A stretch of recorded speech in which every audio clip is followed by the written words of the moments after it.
What's going on, Gary? Nothing. What's going on, Gary? How's it going? FIS, how you doing? Man, good. Just got done a little while ago watching a pretty exciting end of a Chiefs game. I know it. Man. I know it. Dang it. Didn't go our way this time, but it was a nail biter.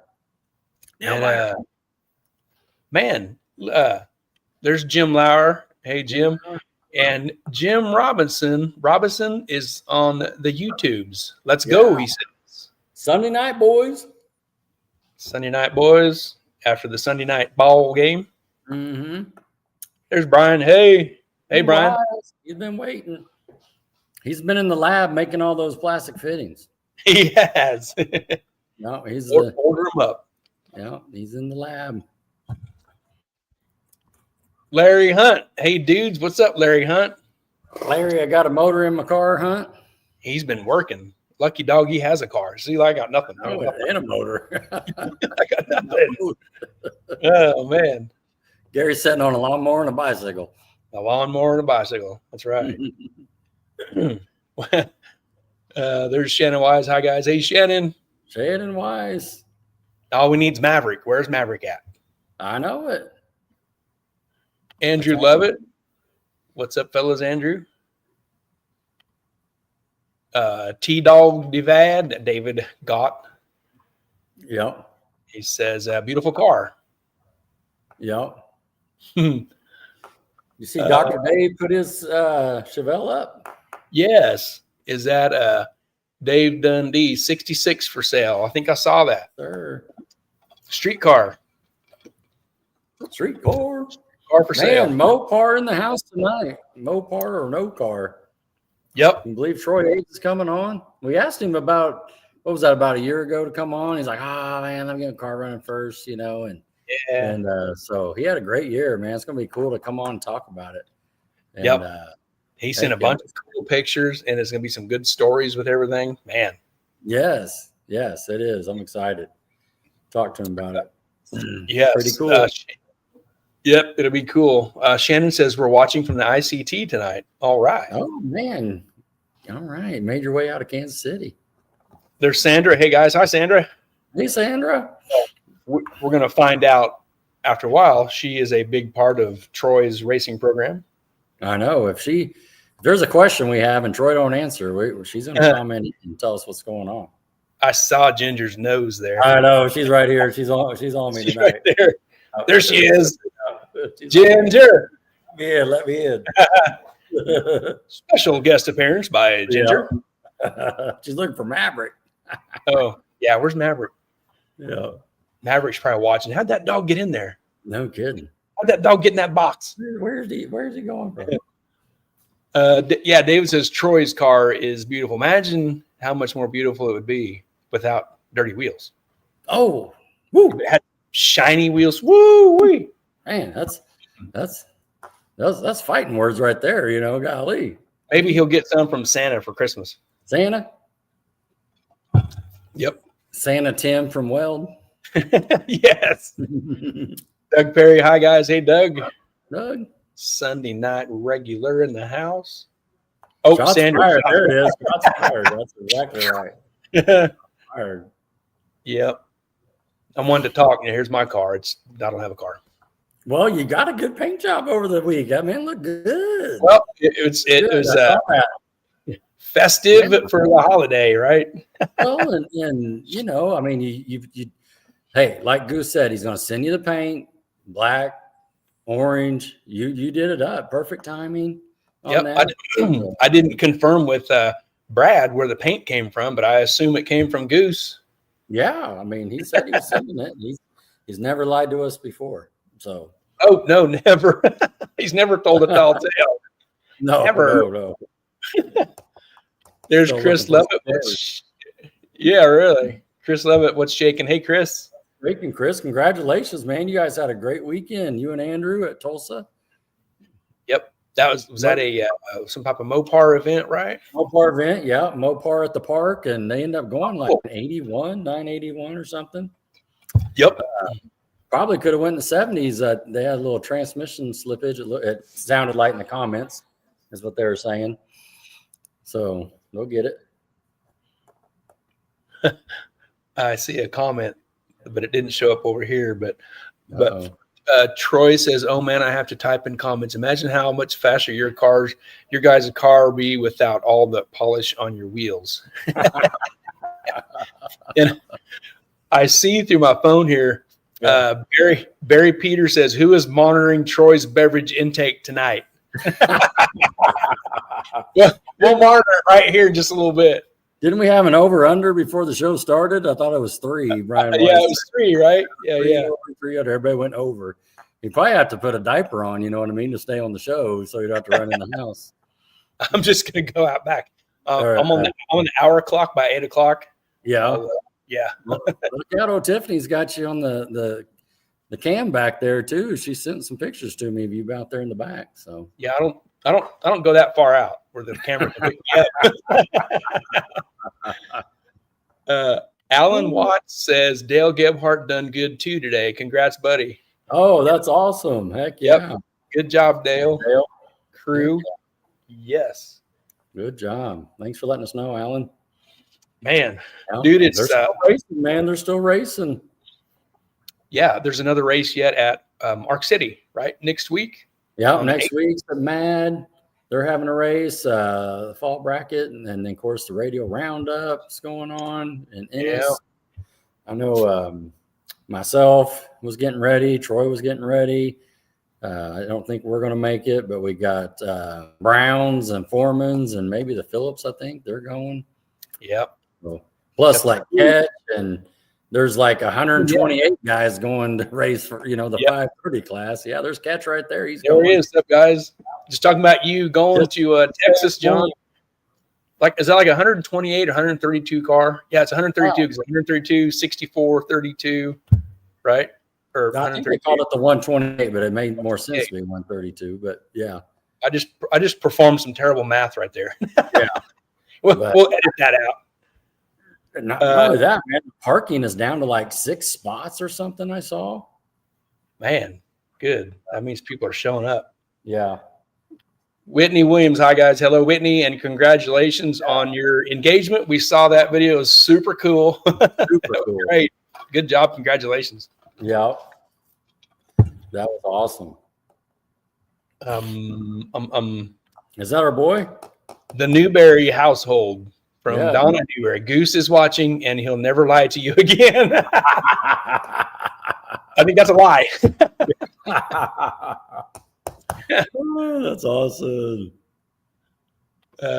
Alan Watts is my buddy. Is putting on a 480 race at XRP this Saturday too. Okay, cool. That index style deal, like a little gangsters, but a little faster. Right, 480. That'd be fun. Yeah, John says it's 128 car count. Yeah. And so, I don't know if where they're at. If they're at 128 or if they're at 101 that's registered. But I know they've been showing pictures left and right on Barrett and Mike. So we'll see. It's going to be a good time. Sorry we're missing it. Yeah. That's why I went ahead and bought that parking spot because I'll keep it. You know what I mean? That's a great spot. I think this will be – I've been like 3 or 4 years in a row, and I'm going to miss this one. Mm-hmm. Yep. Goose says, does Troy have any extra chairs? Oh, that's right. Goose claims that was all Troy. I forgot about that. We'll have to ask Troy about that when he comes on, because according to Goose never lied to you, Newberry. He said that Troy is the one that planned that whole thing and told him to take that chair. I forgot about that. Where did Goose tell us that? Was that in Ozark? Right? Yeah, it was in Ozark. Yeah. Oh, yes. Yep. That's funny. Whitney says, thank you. We are pretty excited. We welded together pistons today for centerpieces. Oh, that's cool. Oh, that's cool. Yeah. That's a great idea. Yeah. LaRon Rich says, is Troy coming on in the banana suit? You have to wait and see. He better. If he doesn't, Gary's hitting the button on him. Boop. See you. Come back. Larry Hunt says, if Goose is sending paint for Gary's car and you can't find it, just look in your missing chair. Yeah. That's it. Oh, man. Alan Watts says guys who lose first round at Radio Roundup should head to XRP if they can run close to 480. There you go. There you go. Huh. Down the street. That's cool. Just down the street. Man. Well, so we got some banquets coming up. Yes. One soon and one later. Not so soon. We made it through October, the trick-or-treating. Hey, well, I got something here. All we right. had about, did you have a lot of trick-or-treaters? Dude, I ain't joking. Let me just stop for a second. I probably gave out, I did have to do this quick math. I probably gave out 750 pieces of candy. Holy smokes. Yeah, we get the trick-or-treaters. Whereas at my old house, we didn't get anybody. But now I didn't do a Troy and give out the adult beverages, but a couple of there's people coming over with hot dogs, hot chocolate, adult beverages. All these kids were coming by. I don't know what this means, but all these kids were coming by 6'7". Okay. So I don't know what that means. But yeah, I don't either. I guess I'm too old. Yeah. That's cool. But yeah, we give it out. We have a line deep, like we have a little table set up and Ginger's all dressed up. What would she dress up as? As a pumpkin and a bat. Yeah. Don't play around, man. I should have came to your neighborhood for dinner, hot dogs and hot chocolate and candy. Absolutely. Trick or treat. Tractors running around, side by sides, golf carts. I could have dressed up and pretending to be a racer. You could have came on in. It wouldn't matter. It wouldn't have mattered. I found out that there's a thing. Okay. We might have had about 20 or so. It's pretty light over here. But I found out last night, and Chris says they're calling you a hoe with 67. Oh, is that what that means? Okay. I didn't know that. Interesting. So that's what 6'7" means. That's weird. Yeah. So have you or anybody listening heard of handing out potatoes for Halloween versus instead of candy? Like baked potatoes? Yes, like a not baked, but a raw potato, wash it off. Yeah. And then a potato. Have you ever heard such a thing? No, I have not. I had neither till last night. Okay. And Tiffany washed up some potatoes, and apparently it's a thing. And we had kids at the door. She even got them on the camera, and they was legit excited to get a potato. Okay. So I don't know. I Googled it. I chat GPT'd it, and it's something that started in the early 2000s, I guess. And it kind of became a viral thing, and it's made its way to the Midwest. And interesting. Yes, it is a thing. Okay. Oh, here you go. Sandra says, Cassandra got a raw potato. She said it's great, not superior to the full-size candy bars. Of course. Wow. Hey, here. Saturday night. You're talking What? Friday night. Last night. Not last night. This is Halloween. Yeah. It was Friday, Halloween. Friday night. Yeah, So here's a potato ready to go in a candy bucket. Ready to go. You didn't hand them all Ready to out? go. No, how many did you hand out? Probably 10 or so. Yeah. Yeah. Do you Nice. have a video? You didn't pull that video up to put it on there. I didn't know. Did you have a lot of trick-or-treaters, Gary? Maybe about 20-ish, Yeah. 20-ish maybe. They were all excited to get a big. They were all Yeah. I figured you'd have hundreds. No, a few years back we had quite a few. Like the cars would line up on the street, and there's a bunch. But just, I don't know. I don't know. They didn't come here. They must have went to your place. They went to Hayesville. But yeah, they set it up. They got a little haunted house deal. They walk through down a couple houses down.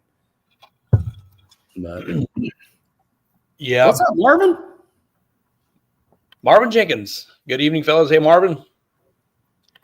Yep. So that was our trick or treating on Friday night. Just handed out potatoes and candy, and completely baffled about the potato. Yeah. Yeah. So we're in November now, and Banquet time. banquet time. Let's shout out our partners real quick before we get rolling. Okay. Let's give a partner to these awesome, shout out to these awesome partners: Mid America Dragway, Ultra Color Collision Repair, TNS Race Cars, Titans of 10.5, the fastest small tire series in the Midwest, Mobile Recon Mobile Detailing, Harry Street Carpet, and Sandlin Iron and Metal. Thank you to these awesome partners for being awesome partners with us in the racing year of 2025. And let's keep it going in 2026. Absolutely. Very Yep. cool.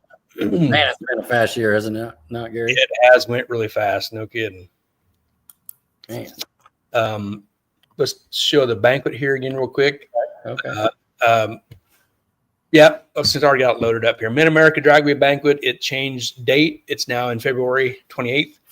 The same place. Go check their page or their website for all the info. But that's a ways out. Plenty of time for you to plan. February 28th at the Stagecoach Event Center. And the banquet coming up in 2 weeks on the 15th is the Titans. That's where we're going in a couple weeks. There's motel. Get in touch with the motel here. There's info on the Facebook page from Titans. We'll make meal RSVPs coming up, and they're going to recognize the top 3 of all classes, the top 2 juniors, and the great sponsors. See everyone soon. And that's it. It's the Indigo Sky Hotel and Casino. Yep. We got our room booked. Yeah, Gary has it locked. 5 minutes after this came out, Gary was on there. It's locked. I'd kind of like to know if I was the first one to He even told the lady what was going on. He's like, "Hey, all right, here you go. I got to give you this code." Yeah, she goes, "Oh, you have to get a blah blah blah room." I said, "Oh, we're coming with this banquet, and here's the code." She goes, "Oh, okay, you're good. Yep. You're good." Oh, was that Putnam? I'm sorry. Oh, good. Yeah, We're locked in, so that's ain't nothing awesome. you guys can do about it. We're coming, whether you like it or not. That's gonna be a good time. Nice little trip over there Saturday morning. Hang out, see everybody, roll back. Yep, it'll be fun. Hope Yeah. everybody can make it. Yeah. Before we get to Troy, we got one little cool piece of thing to show and talk about here. Is we knew this was going to happen sooner or later. We talked to Wes about it at Ozark. Right. That's right. It happened. Wes, Colton got in the driver's seat of Wes's car. Yep. So man, that was is exciting. this a practice? Is this a little show and tell? Is it going to be official next year? Is he taking over Scarlett? That's pretty cool. Spare change. What if they put together? They probably got plenty of parts laying around. What if they put together another car and have a 2-car team? Oh, there you How go. about that? That's an idea. That trailer's probably long enough for 2 cars. I bet it is. Yeah, that would be awesome as well. But yep, super cool seeing that happen over the weekend down there at Ozark, and hell, he went a 113, 60 foot. 113. Awesome. Yeah, it wasn't a punk 60 foot to get your feet wet, right? No. What, like take it easy 135 or something, then we'll get in the 20s, and then maybe next year we'll get into the high teens. No. Low teens out the gate. Yeah. Let's go 6.0 or a 580. Yeah, exactly. Yeah, go like a 480 or something like that. Yeah, 480, 490 out of the gate, man. They posted. I liked what he said too. He's like, man, I had no idea. He said, you read his comments. He's like, I thought I knew, and the feeling and all that, and the G's or however you want to say it. But he's like, man, I had no idea. This thing is crazy. Yep. Yeah. He's a great kid, man. That's really cool. He really is. That's neat. Good job, Colton. Good job, Wes. Mm-hmm. Just another next generation coming up, just like the other ones with Foreman and Brown and Phillips, Tony, Mox and Metcalf. Mm-hmm. There's another one. We need to see those boys out next year. That's just crazy. The Mox and the Metcalfs. They're so busy working. Man. Yeah. Speaking of the Browns, is crew chief of the year Jason Brown? I think so. He sent us a picture. Oh. That car looks like when they picked it up, not a scratch on it. Everything's fixed. Wheel. The whole deal is like, holy cow. They're ready to go to Ennis. Yep. That's awesome. Pretty incredible fast work, man. Yeah. You must have kicked him out of the paint booth to get that orange done on your car, you know, when you got I think so. Man, Jason's so talented. He probably did the body work, painted it, fixed it. He probably did it all. Probably. Seriously. Yeah. Man. Yeah. Well, that's all the sideline stuff. Kind of a, I don't know, slow week, busy week. I was just busy working all week and walking outside to go to work, and it's like 34 degrees the other day. Woo. Woo! It's But fun. yep, the year's winding down, and man, hard to believe November already, but can't stop it. Turned the stupid clocks back last night. Man, You got an extra hour. not a fan of the dark at 4:30. I know it. 5 o'clock. Yeah. Don't like it. That time of year. I don't care when we see the sun in the morning. I'd like to have some sun until about 9 o'clock at night. Yeah. Yeah. Well, if you got anything, if not, Let's rock it in. Let's bring in the Mopar man. Mr. Troy. Troy. Come on in. Throw on Troy. Let me get my stuff squared away here. There's Troy Aves. What's up, buddy? What's up, Troy? What's up, Troy? Hanging out in the garage. You have a lot of trick-or-treaters? Oh, there was over 200 candy bars, 24 beers, and 22 hard ciders. So, Man. Oh man, you're handing out the good stuff. What'd you hand that to the kids? well, you can't let the adults go hungry and thirsty. That's right. They're doing a good thing for the kids. Yeah. So. Oh yeah. You know, Dad's over there like, hey, let's take a left and go down this street. I think I know something going on. Let's go to the street. Yeah, it used to be a little better.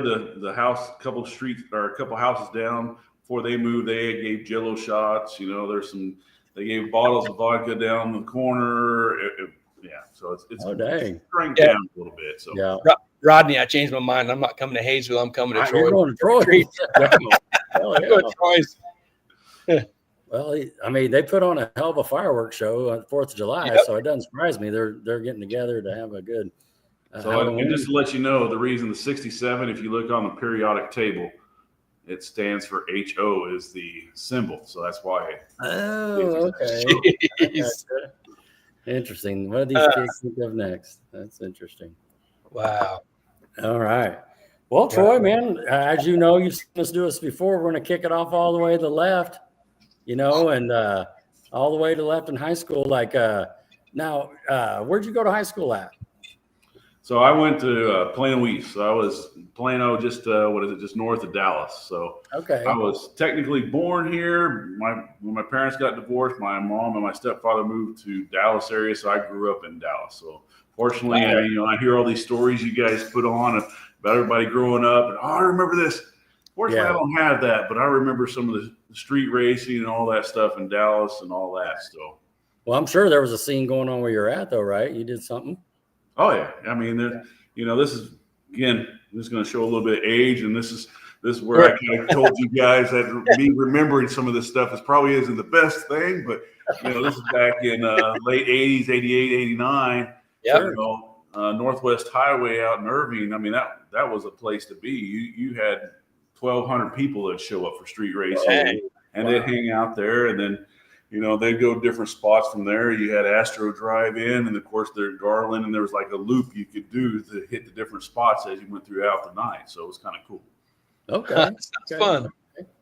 So what was your first high school ride? Well, the first one before driver's license or after? I had a 73 Monty that might have got wrecked before I ever actually got a driver's license. I might snuck that out in street racing one night, but probably my first good ride in high school was a 72 Monte Carlo. So okay,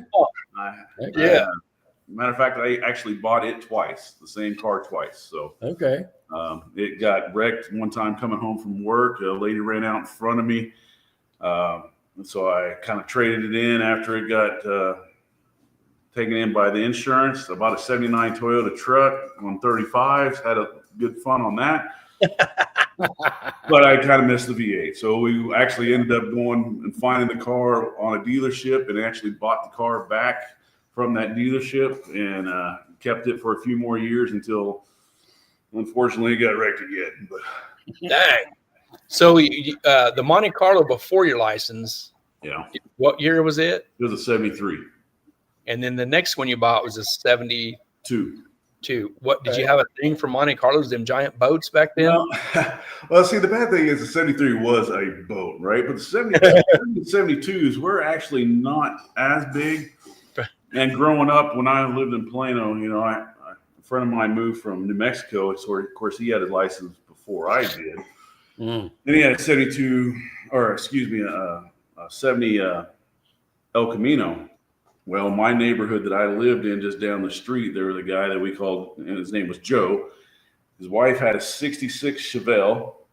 He had a 67 convertible Chevelle. He had a 66 Chevelle that he raced that had an LS7 big block in it with a lot of nitrous. Of course, that was we go street racing with later on.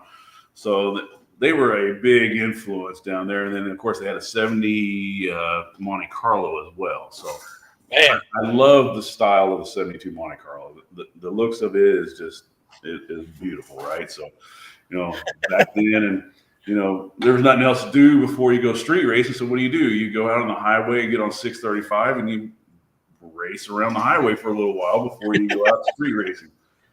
I had a few tickets, but, I ain't gonna lie.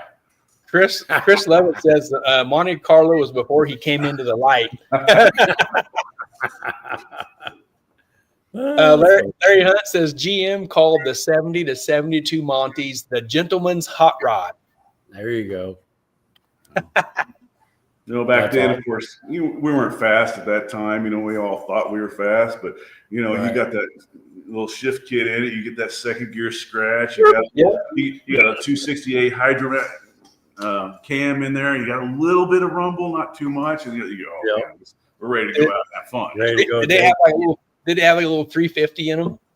It had the 350, like I said, I think the rear gear, unfortunately, was a highway gear. So we went out street race or out highway racing. That was really fun. It didn't work so well for the street racing, but for highway racing, it was fun. Right. Man. Little 273 in the rear. So what would you, is that that Monty there? Is that the first ride you took to the track, like down the track in time slip? Actually, it unfortunately probably never made it to the track. Most of the stuff we did probably back that time was more of a playing around the street, Of course, like I said, a friend of mine had the old El Camino. Mm-hmm. Another guy that had a 70 Gran Torino. Another guy had a 67 Mustang, and another one had a Montego, right? So we all kind of cool about that generation. You still had the old hot rods at that time, so you got to play with them. So, we really didn't go out to the track much, but we definitely every weekend we would probably find somewhere to go out and at least watch or try to participate in a street race or something like that. So, that sounds cool. So when did you make your way back this way? Up north here in the Wichita area. After I got married, so I was going through A&P school, and this would have been, oh crap, I got married in 93, so I was finishing up A&P school in 94. So of course, got married, had a daughter, of course, and so and Dallas probably wasn't the best place. Of course, Kansas is supposed to be the air capital of the world, right? So come here, be able to try to find a job. I worked at Western Auto at the time, so I was actually lucky enough to transfer with Western Auto up here and work and start looking for a job. But at that time, it wasn't that big of an air capital as far as finding an A&P job at that time. There was the Jayhawk, what was the Jayhawk Confederate Airport there, like $9 an hour. I was better at twisting wrenches than I was at that. So. Yeah, we just came back, got near family, and I mean, most of my family's from here. So, my mom was from here, my dad's lived here forever. So all my family is here. I'm probably related to half of Garden Plain, Cheney area, all that stuff. So I thought coming back here wouldn't be a good thing for the family, Oh, that's cool. Yeah. Heck yeah. No, that's real good. So, I'm just thinking about this too. Like, I know Gary's got a couple pictures that he's rolling in as well. And one of my one of my questions I got written down is the story of how you and Chris met. You know what I mean? And I didn't know if that's a little bit later on after you got back, or if once you got here. And it's a little bit later. It's definitely a little bit later. So yeah, okay, good enough. We can save that for then. So, but go ahead and splash a picture there, Gary. Yep. So in the pictures you sent, kick us out of the way here, is a couple that I don't really know about except maybe one. You got a motorcycle going on here?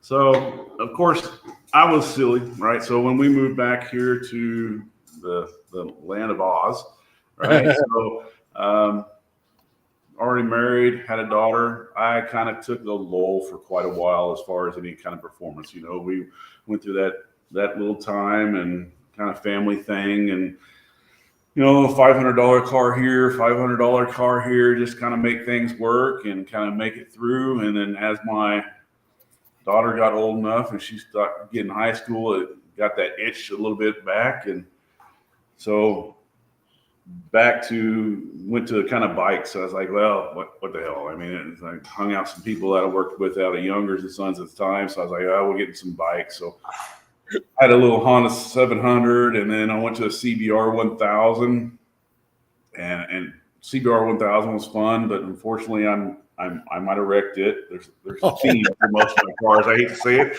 but I might have ended up in a barbed wire fence and all that, and sitting there in Council Grove Hospital.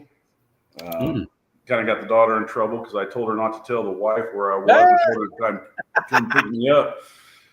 That probably lasted about 4 or 5 hours until she actually confessed and she got in trouble. And the next thing I know is I'm kind of looking up, coming off morphine and looking up and seeing my wife standing there. I was like, oh, this can't be good, right? No. Within 3 to 4 months of wrecking the CBR 1000, I got the really bright idea of buying the fastest bike at the time, and I bought a Busa. So it made sense. I mean, wreck one, go to another one, right? So, oh man, and your wife I love my wife. She unfortunately she supports me probably better than or more than she should. I come up with a harebrained idea, and she shakes her head a little bit and goes, "If that's what you want to do, go ahead." Because you're going to do it anyway. Yeah. Pretty much how the car behind me came up, but yeah, so that's how the Busa happened as well, exactly right? So, and then of course we bought the Busa, and then a couple months after buying the Busa and getting out of the hospital, we drove to North Carolina and did Tail of the Dragon, right? I mean, of course, why wouldn't you? If after you hurt your back, you drive 1,200 miles and sure. So, hey Troy, what year is that Busa there? This is where I told you the ears are going to kind of blend together. That's an 06, I believe. Okay. Gary, Sandra's got a couple comments there we need to pull in, I think. I just seen that. Sandra says he's being humble. He was in the hospital for a week. You might have forgot, Troy. Yeah. Well, they were actually supposed to transport me to Wichita, and that's about the time I said, I'm just going to go home. Oh, man. She also says, this is great having her here. No, this is not good. She says, I was on the highway headed your direction. She knew there was a disturbance. That's awesome. Okay, Sandra says, Mom doesn't say no. She's a true ride or die. There you go. We bought it in 2005. Yeah, it was brand new for 06, and that's when we actually ended up going to the Tail of the Dragon was in 06. So, man, that's the year I moved to Wichita. 06, a long time ago. And that's about the time actually I probably met Rodney for the first time, because Rodney about 06 just became out the supervisor out at the flight line and had the white Mustang. Yeah, white hatch. That's exactly right. Justin. Oh yeah. I'm not going to mention that at that time that the car could still drive on the street. I'm not going to say anything like that, but no, the hatchback could. And I remember Justin Wiss. He told me to bring it to work one day, and we were talking. He said he knew somebody that wanted to maybe do something. I didn't know it was you at the time. Yeah, and that was Adam. That was back when Adam worked with us too. So yeah.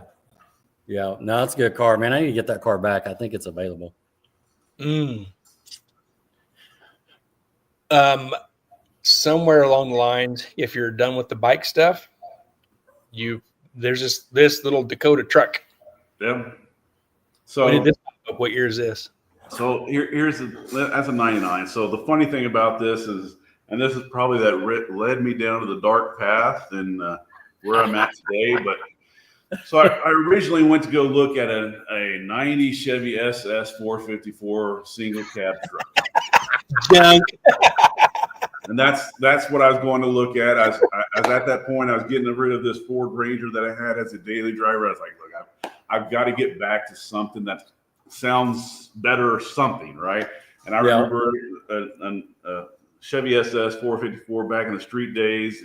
Guy came out. I was like, all right, I'm going to go buy one of these, right?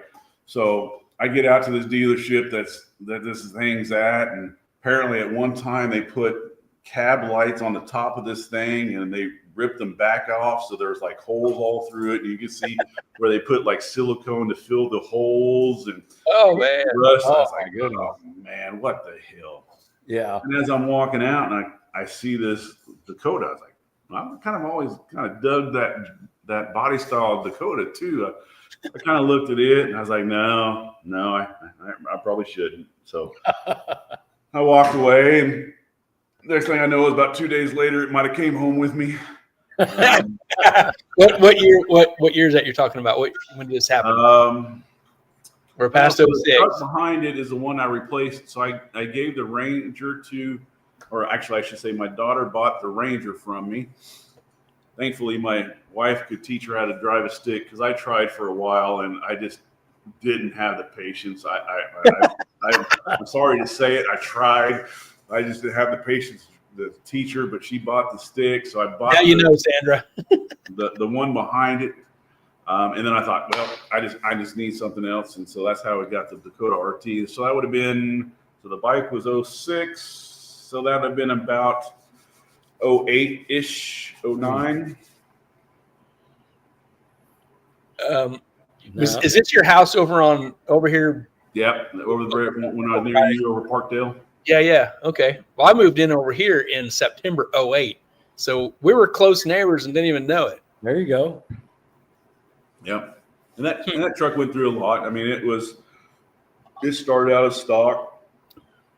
I did a few things to it. I had a friend that had a Dodge Ram that had a Vortec on it. Okay. And of course, I'm dumb enough to go, well, I need to go faster. So give me one of those. We put a cam in this thing and put some heads on it for a blower. It went out to the track and it ran like a 17. I'm like, what the hell? 17. Well, it was. You notice in this picture, there's some Hoosier tires on this in this picture. Yeah. No. So we put the mini or what was the split monoliths on the back. Yep. And then of course once we put the blower on it, of course it geared towards the cam that was in it at that time. So it got closer to 12, mid 12s, high 12s at that point, but it just never had any traction. But it really sounded nice. It had an S trim at the time, so it had a little bit of blower whine to it. Yeah. My wife, this is probably the truck that kept my wife from ever driving with me in certain cars, because I told her at one time, I was like, look, the guy just sent me some tunes, right? And I've got to go out and check them. I'm going to data log this. And she goes, well, I need to go to the store. I was like, well, the Dillon's is right up there. If you want, I could take you to Dillon's, but I've got to do some, I got to check these tunes. She's like, oh, that's not all right. I'll go with you. Well, so she went up to me. We went to the store. Here, please. And so we get on Central right there, past Chili's, and I stop in the middle of the road. She's like, what are you doing? I'm like, I've got to data log this. So we just fucking take off from there, right? And it's spinning, and about 100, 110, we slow down, and she's looking at me going, get me the fuck out of this car. I'm like, I told you I was going to data log this. So we drive back, but so at that point, she's never gotten the yellow car at this point. I mean, you never can get her in this yellow car. But so I had a cousin or a nephew that came down, and I took him out for a ride, and we did the same thing and went and hit it. I have never seen a engine digest a supercharger before in my life, but that one did. And I'll give it credit because I literally pulled the catalytic converters out of this thing and beat them down, and pieces of the blower fell out of the catalytic converter. Man, but that thing is still alive. It went through the dyno. I mean, I was surprised. The engine lived through digesting the blower that I first went through. Ended up going to put an SI on it, and it ran a little bit better. This is about the time that me and Chris met each other. So this is about the time that he was opening Wichita Dyno up. Mm-hmm. He had a dyno day, and I can't. There was actually a group that put it on. And I can't remember who it was, but the little RT group I was with, we came out there, and I was like, all right, I'm going to put this on the dyno. Then we put it on there, and we went through a couple things, and so I brought it back to him afterwards. I was like, Chris, I need you to put it back on the dyno, and mind you, and I'm going to go long, and I apologize, but so this was kind of a test bed kind of thing. So as like I said, we ran out of fuel pressure and out of injectors and all that. I was like, all right, well, I'll put a pump in the tank. Well, it's a returnless style system, right? Mm-hmm. Still didn't work. I was like, man, all right. So we put a regulator back on the tank underneath the bed, which really didn't work out that well. I ain't gonna lie. It at least lived, and it didn't throw any codes. So I would take it to Chris, go, all right, Chris, let's put this on the dyno. Let's try this one. And he would just shake his head. Man, whatever, dude. Just put it on the dyno, all right? Wearing his dyno out. So we would put it on, and I mean, it made, I can't even remember. I think it made maybe 475, 500-ish at the tires at the back. I mean, it ran decent, ended up selling it. A lady in Minnesota came down and bought it because her brother raced full-size Ram, and she wanted something to race him. And I was like, well, you're going to at least beat him. So they drove all the test, drove it around, and actually drove it all the way back to Minnesota. So wow. Heck yeah. What a story. Man. What a story. So back to you and Chris. Where did you and Chris hook up? Where did you hey, I'm Chris, I'm Troy. Where was you at? How'd that happen? Well, like I said, I'm kind of pushy sometimes if I really want to be. So like I said, the Dakota came to his dyno a couple times. At that time it was an OBT2, right? He couldn't really tune it, so I had to get it flashed from different places. So I'd go by, all right, Chris, let's try this one.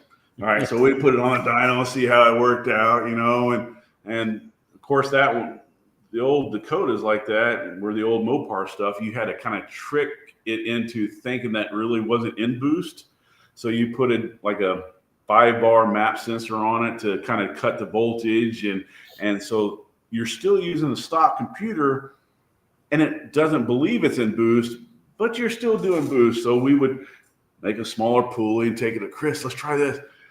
And I'm like I said, we would do stupid shit. I could get maybe one pull or two pulls out of the pulley I'd pull on it before it would start slipping, because we would have try to put 15 pounds to a stock block. I mean, oh wow! I really am surprised that truck lived through all the stupid shit I did. But the more I hung around Chris, and the more I bugged him and probably annoyed him, probably more than anything, going through this, learning how he likes Mopars, and that's really kind of where that whole friendship came from, and doing that. And so at one point we decided, or I should say I decided, I was like, man, this truck is just not fast enough. About this time, I'm not going to lie, I started getting a little bit more into the stuff around here. So, right. I started getting to go to the track more and seeing what's out here. I was like, man, this thing is just not going to keep up. I got a buddy I was giving shit, is telling me he's a professional testing tuner, Adam, right? Is we would go out to the track and I would test and tune this, he'd tune his. Of course, I couldn't get the damn thing hooked up. I could always spun, but I was like, man, I've got to get something. I'm either going to have to redo this thing and spend a shit ton of money on that. Sorry, I apologize for cussing, but a lot of money on this, or I'm going to have to find something else. I mean, there's going to be a center somewhere I'm going to have to change, right? So, yeah. Before you got hang on a second. Before you got rid of it, what's the best ET you got out of it? I want to say the best I got out of it was a 13-1. Okay. The lady I sold it to, the girl I sold it to in Minnesota, she changed gears in it, and they went at 12.5. Oh, wow. Awesome. But the cool thing about it is driving around, I could play around on the street. It did better on the street than it ever did on the track. You'd have a Mustang pull up next to it, and it had just enough whine to it that made people think, maybe I shouldn't, right? And you can pull away going, and it really wasn't that fast, but you make them think it was, Sure. Right. What is that? So after this one, what did you end up getting next? So that's where. So I was looking at, what was it? Oh shit, I can't remember what the place is, but there's a race something. Anyways, I was looking around. I seen the Dart. I was like, oh man, that is like a beautiful car. I was like, I shouldn't do that. I was like, tell you what, I'll give it a little bit of time. It was as a roller. I was like, no. I was like, man, I can't spend that kind of money right now. I can't. What year is this now you're shopping? What year? Oh God. I told you, this is where the years are going to really kind of not be very good. Get close. You can get close. I want to say it was 09, 010. I mean, it's got to be right around there because. Okay. So I was like, tell you what, if it's still there, I'm going to. So I went back to, was it Race Junk? There it is. Race Junk, and I was like, oh man, the fucking car's gone. I was like, oh, thank God, man, that's going to cost me a lot of money. And I told the wife, and this is a bid. If the wife would ever tell me no, I would be so much further ahead. We wouldn't be poor. We would have money. I'd probably be retired by now. I ain't gonna lie. But I was like, I told the wife, I was like, man, if that car would have been there, I probably would have gone and got it. She's like, if that's what you want, go do it. I was like, no. I was like, apparently it's sold. It's not there. And then my stupid ass went back and looked the next day and was like, oh shit, it's back. So the next thing I know is a week later, we get off. I'm working 6th shift in the service center at that time. Yeah. I get off at 2 a.m. and me and my lead at the time, Caesar, we leave at 2 a.m. and we drive. I rented a trailer and we drive to St. Louis and go look at this Dart. It has no motor in it and all that. And I'm thinking the whole time, I was like, I shouldn't do this. I should not do this. And the next thing I know, I'm driving home at 5. It's probably about 6:30 by that time. Home through St. Louis, going, why did I do this? A little car behind me, right? So yeah, still back there. Yeah, Sandra says Cassandra was born in 2010, and we had it before her, so early 09. She's guessing. She's got better memory than me, so yeah, that's why she's here. You said 09. Yeah. You sent some early pictures, and I know what the yellow stuff is. What is this? Is this an early picture of it? So I reached out to the guys that sold it to me, and I believe it was his son. This looks like St. Louis track. This is what the car looked like prior to me owning it. So they sent me pictures. He goes, hey, this is what your car used to look like. So before they actually did the restore and did it yellow, that's what it used to look like. Oh, cool. Okay. Got polished wheels. Man, that's awesome. Yeah, see, I'm just telling you. Yeah, it looks good. shiny wheels and white primer with a blue stripe. I had it when it had polished Had to be wheels at fast. one time, so I ain't gonna lie. Yeah. Sandy Lee, here's your wife. It had no motor, no wiring. All I could think, he bought it like that. Oh man! Can you kick them off? It'd probably be better. You kick them No, sir. Absolutely not. Yeah, keep them going. That's not what you signed up for. So what was the first power plant you put in? Was it when you picked it up, it was yellow, correct? When you Yes.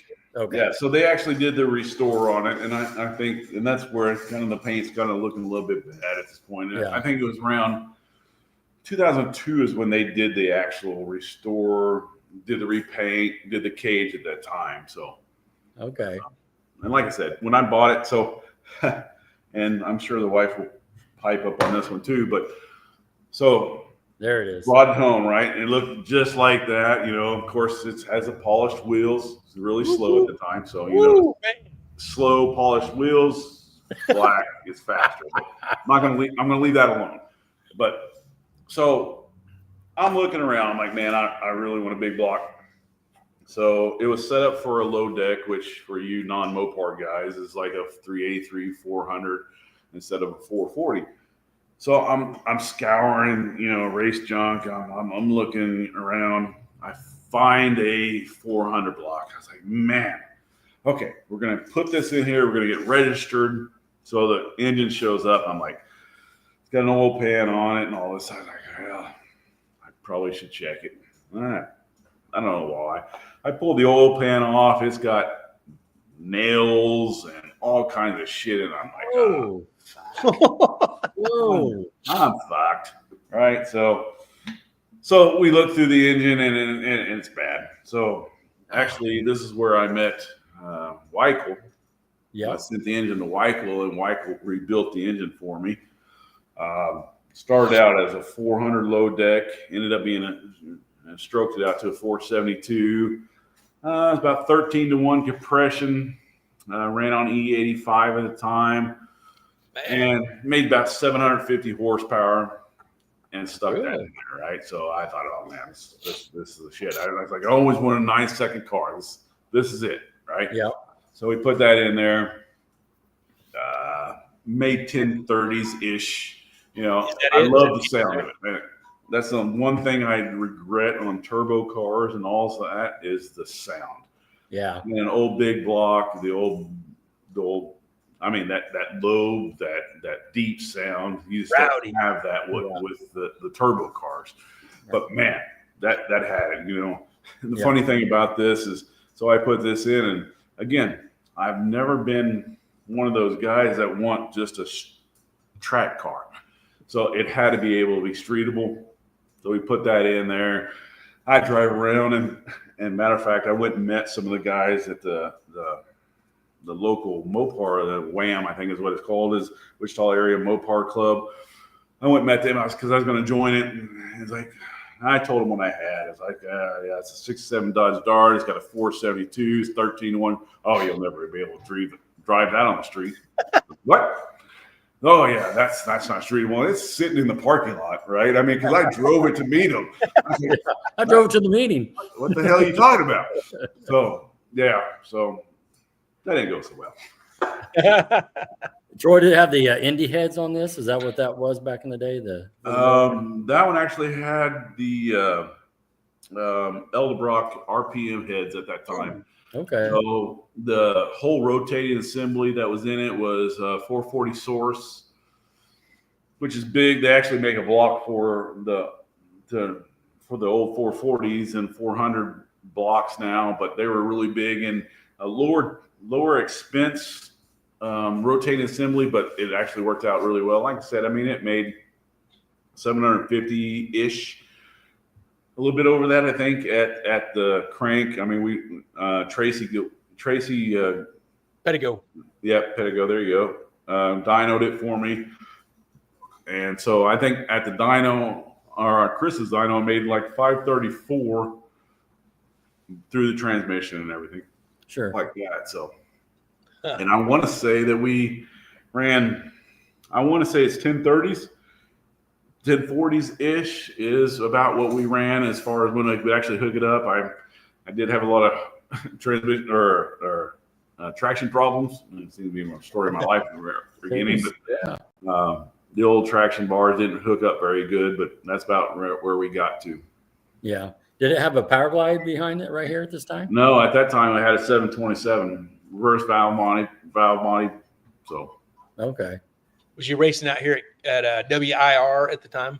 We did. So we went out there, and this is about the time that, well, actually a little bit before this is probably about the time I met Brian and Jim and Keith and all those guys. As you know, Keith put on those streetcar events. Yeah. This is about the time that the car was coming together. The first one that I was really wanting to get the car to didn't make it, so we actually ran the Dodge RT that I had at the time, that gray one. Okay. I came out there and ran that event with him. We were trying to get this one ready. It just didn't quite make it. And that picture was probably, again, one of the old pictures that guy sent me. So okay. This picture here looks like it might be St. Louis also, and it says 2004. Yeah, like I said, that was before I owned it. So that was okay. That was, like I said, he painted it white or had it white, and then when he redid it, this is back after he got it redone in the yellow. Okay, cool. Yeah, looks good. This is at WIR. Yeah, so this is after the big block. So some of you guys may or may not have seen a picture of a dancing banana, right? Yes. Yeah. They have. So, and some of you guys might have been there the couple days before that, or actually it might have been the weekend before that. So Mako came to Wichita, right? Yep. So I was trying to run Mako. Of course, it seems to be a story until maybe this year that I've always been kind of the slower guy, right? So I ran Mako. I was like, man, got the engine rebuilt from White Coal. I was like, I'm gonna run some juice. I got to catch people, right? I'm gonna run some juice. White Coal said, well, you should probably limit to 150. You shouldn't. I was like, we put the rings pretty tight. 150 is about what I was like, oh yeah, okay, 150, yeah, okay. Yes, hey. So we dynoed it, and so we usually ran on E85, right? Because it was cheap. I love cheap, so we ran E85.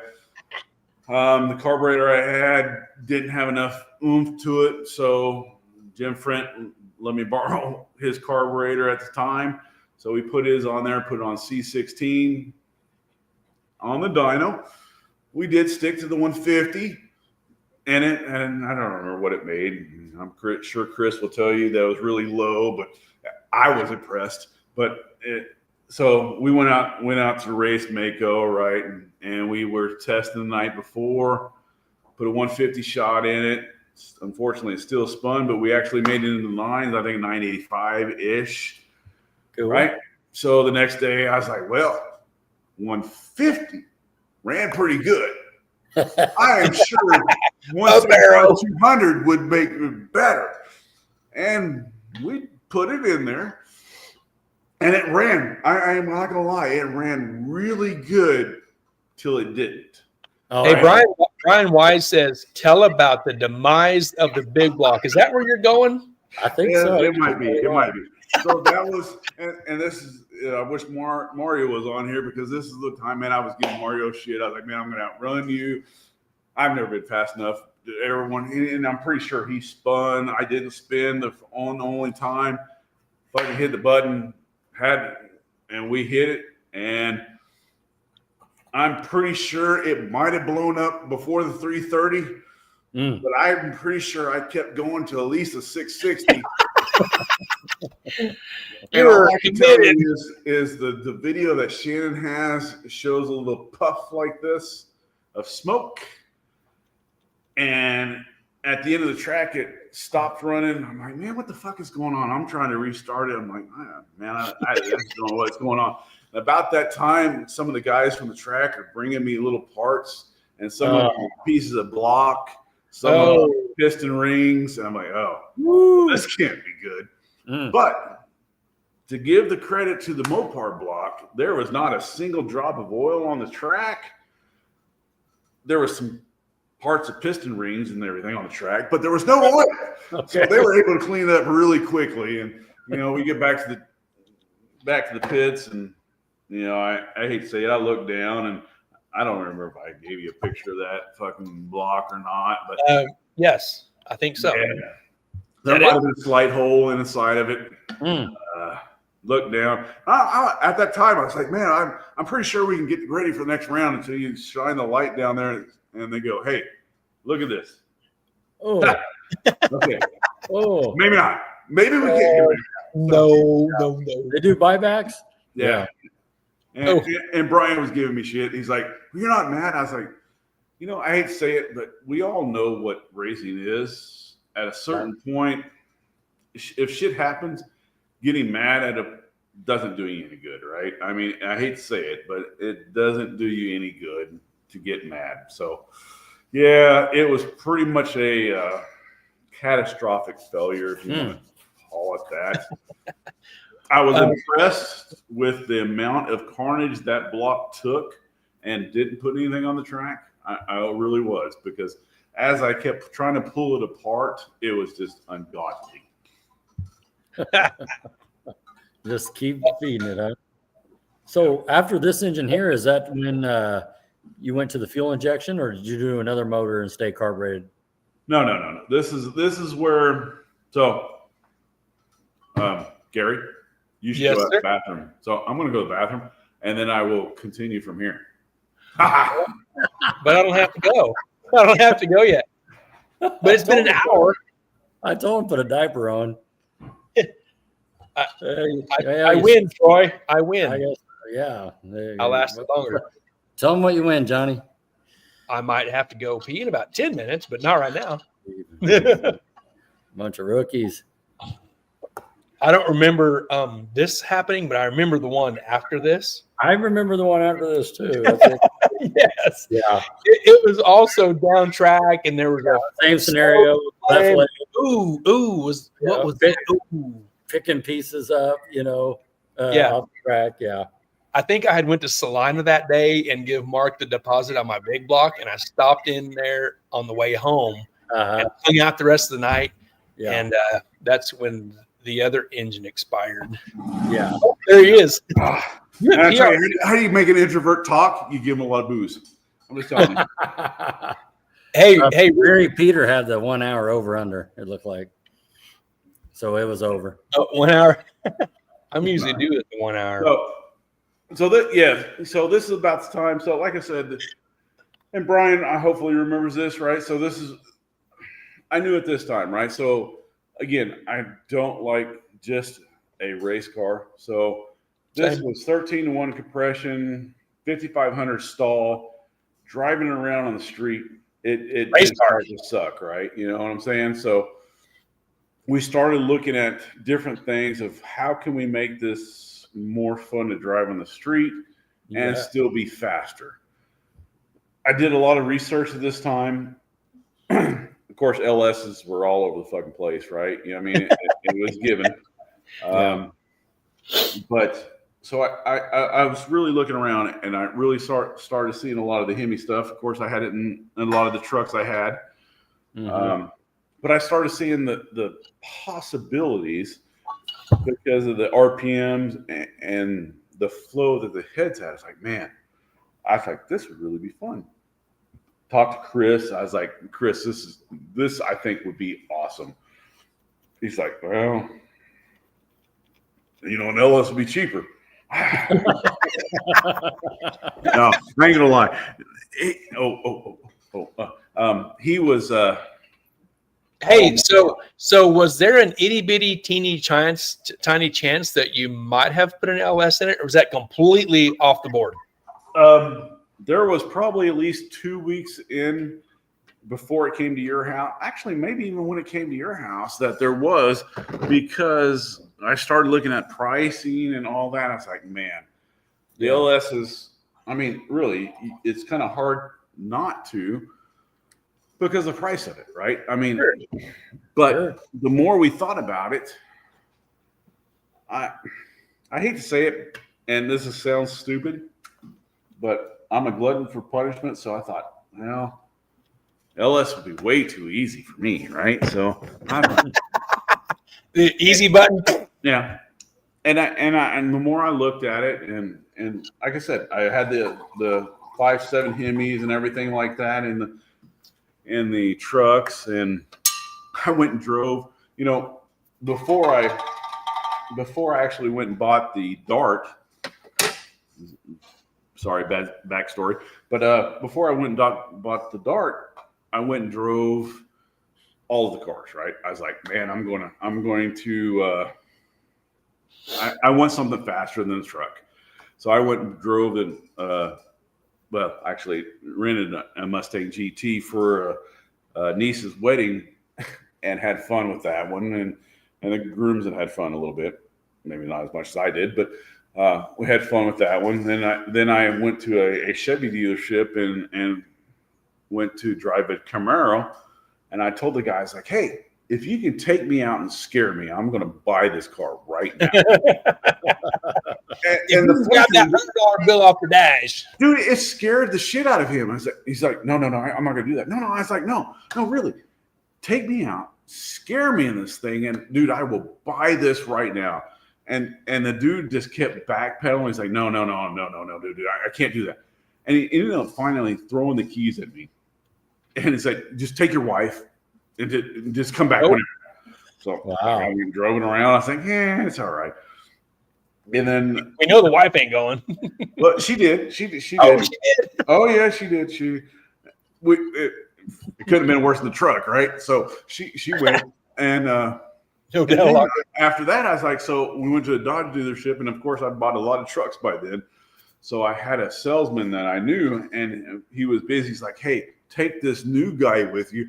I don't know if they were like planning it for the new guy or what, but right. So they gave me. I was like, look. I just wanted. It's like, well, we can't give you an SRT. I was like, I don't care. I was like, give me an RT. I don't know how it worked out, but they ended up giving me a yellow SRT. So at that time, it was the faster ones. They didn't have the Hellcats at the time. So they gave me the SRT with the 6.1 in it and said, okay, go ahead, take this drive, but you have to take a salesman with you. Okay. So they stuck this new salesperson in the car with me. And I looked at the wife. I was like, you want to go? No.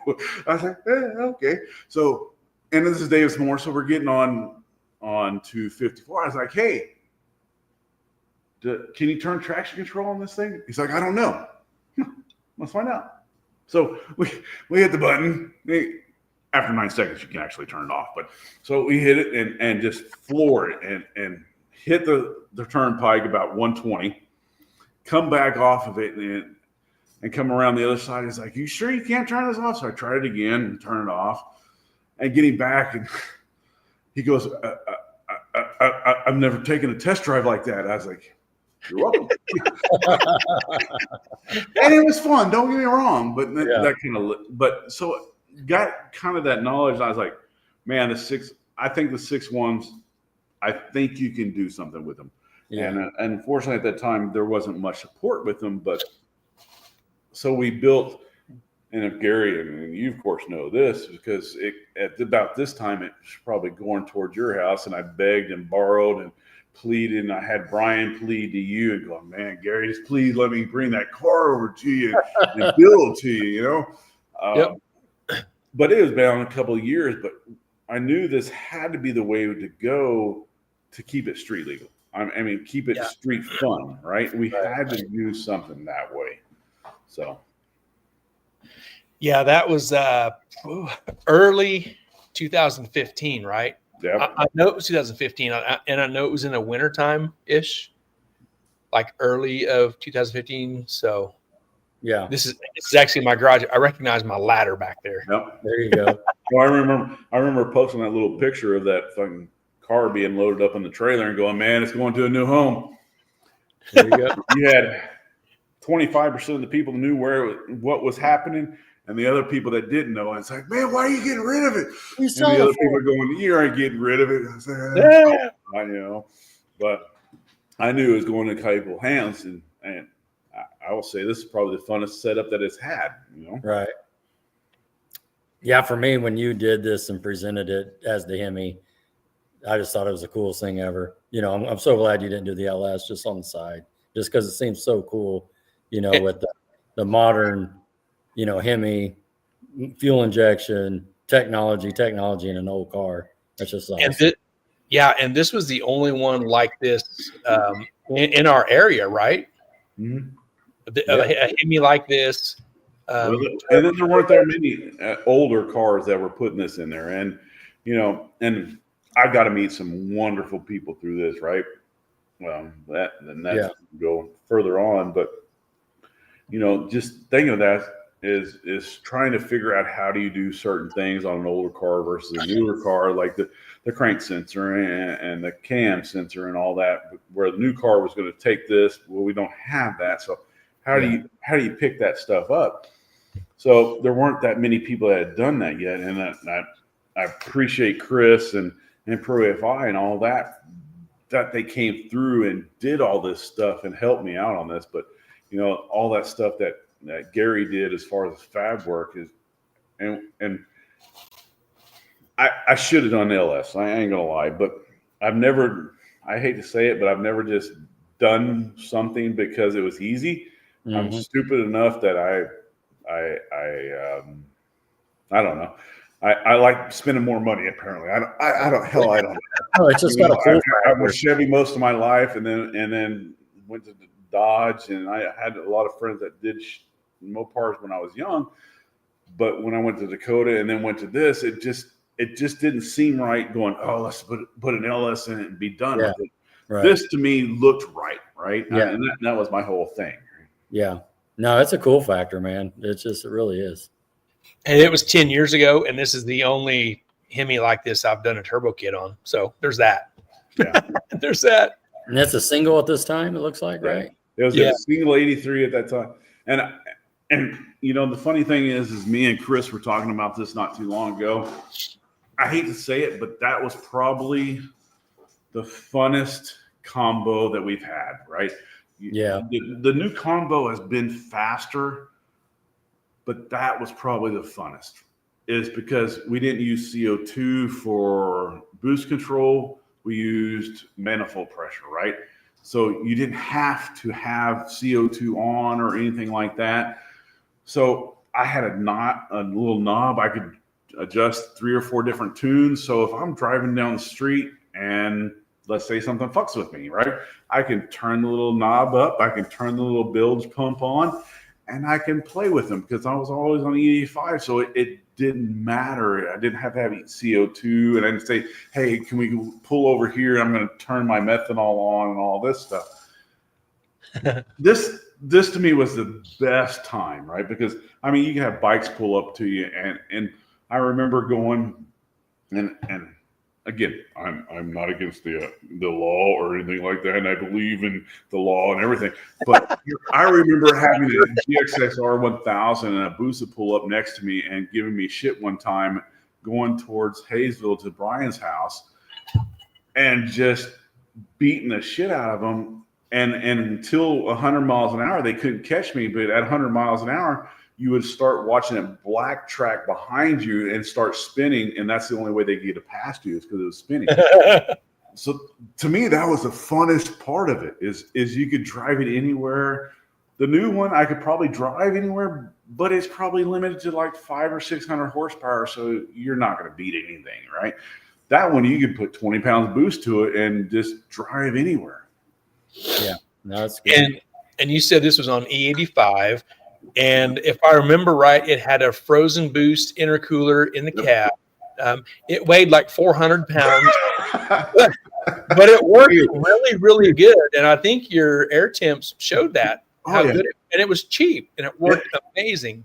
And the bad thing is again, I wasn't one of those guys that did anything right. So, I never turned it on in the pits and pre-chilled anything and bullshit like that.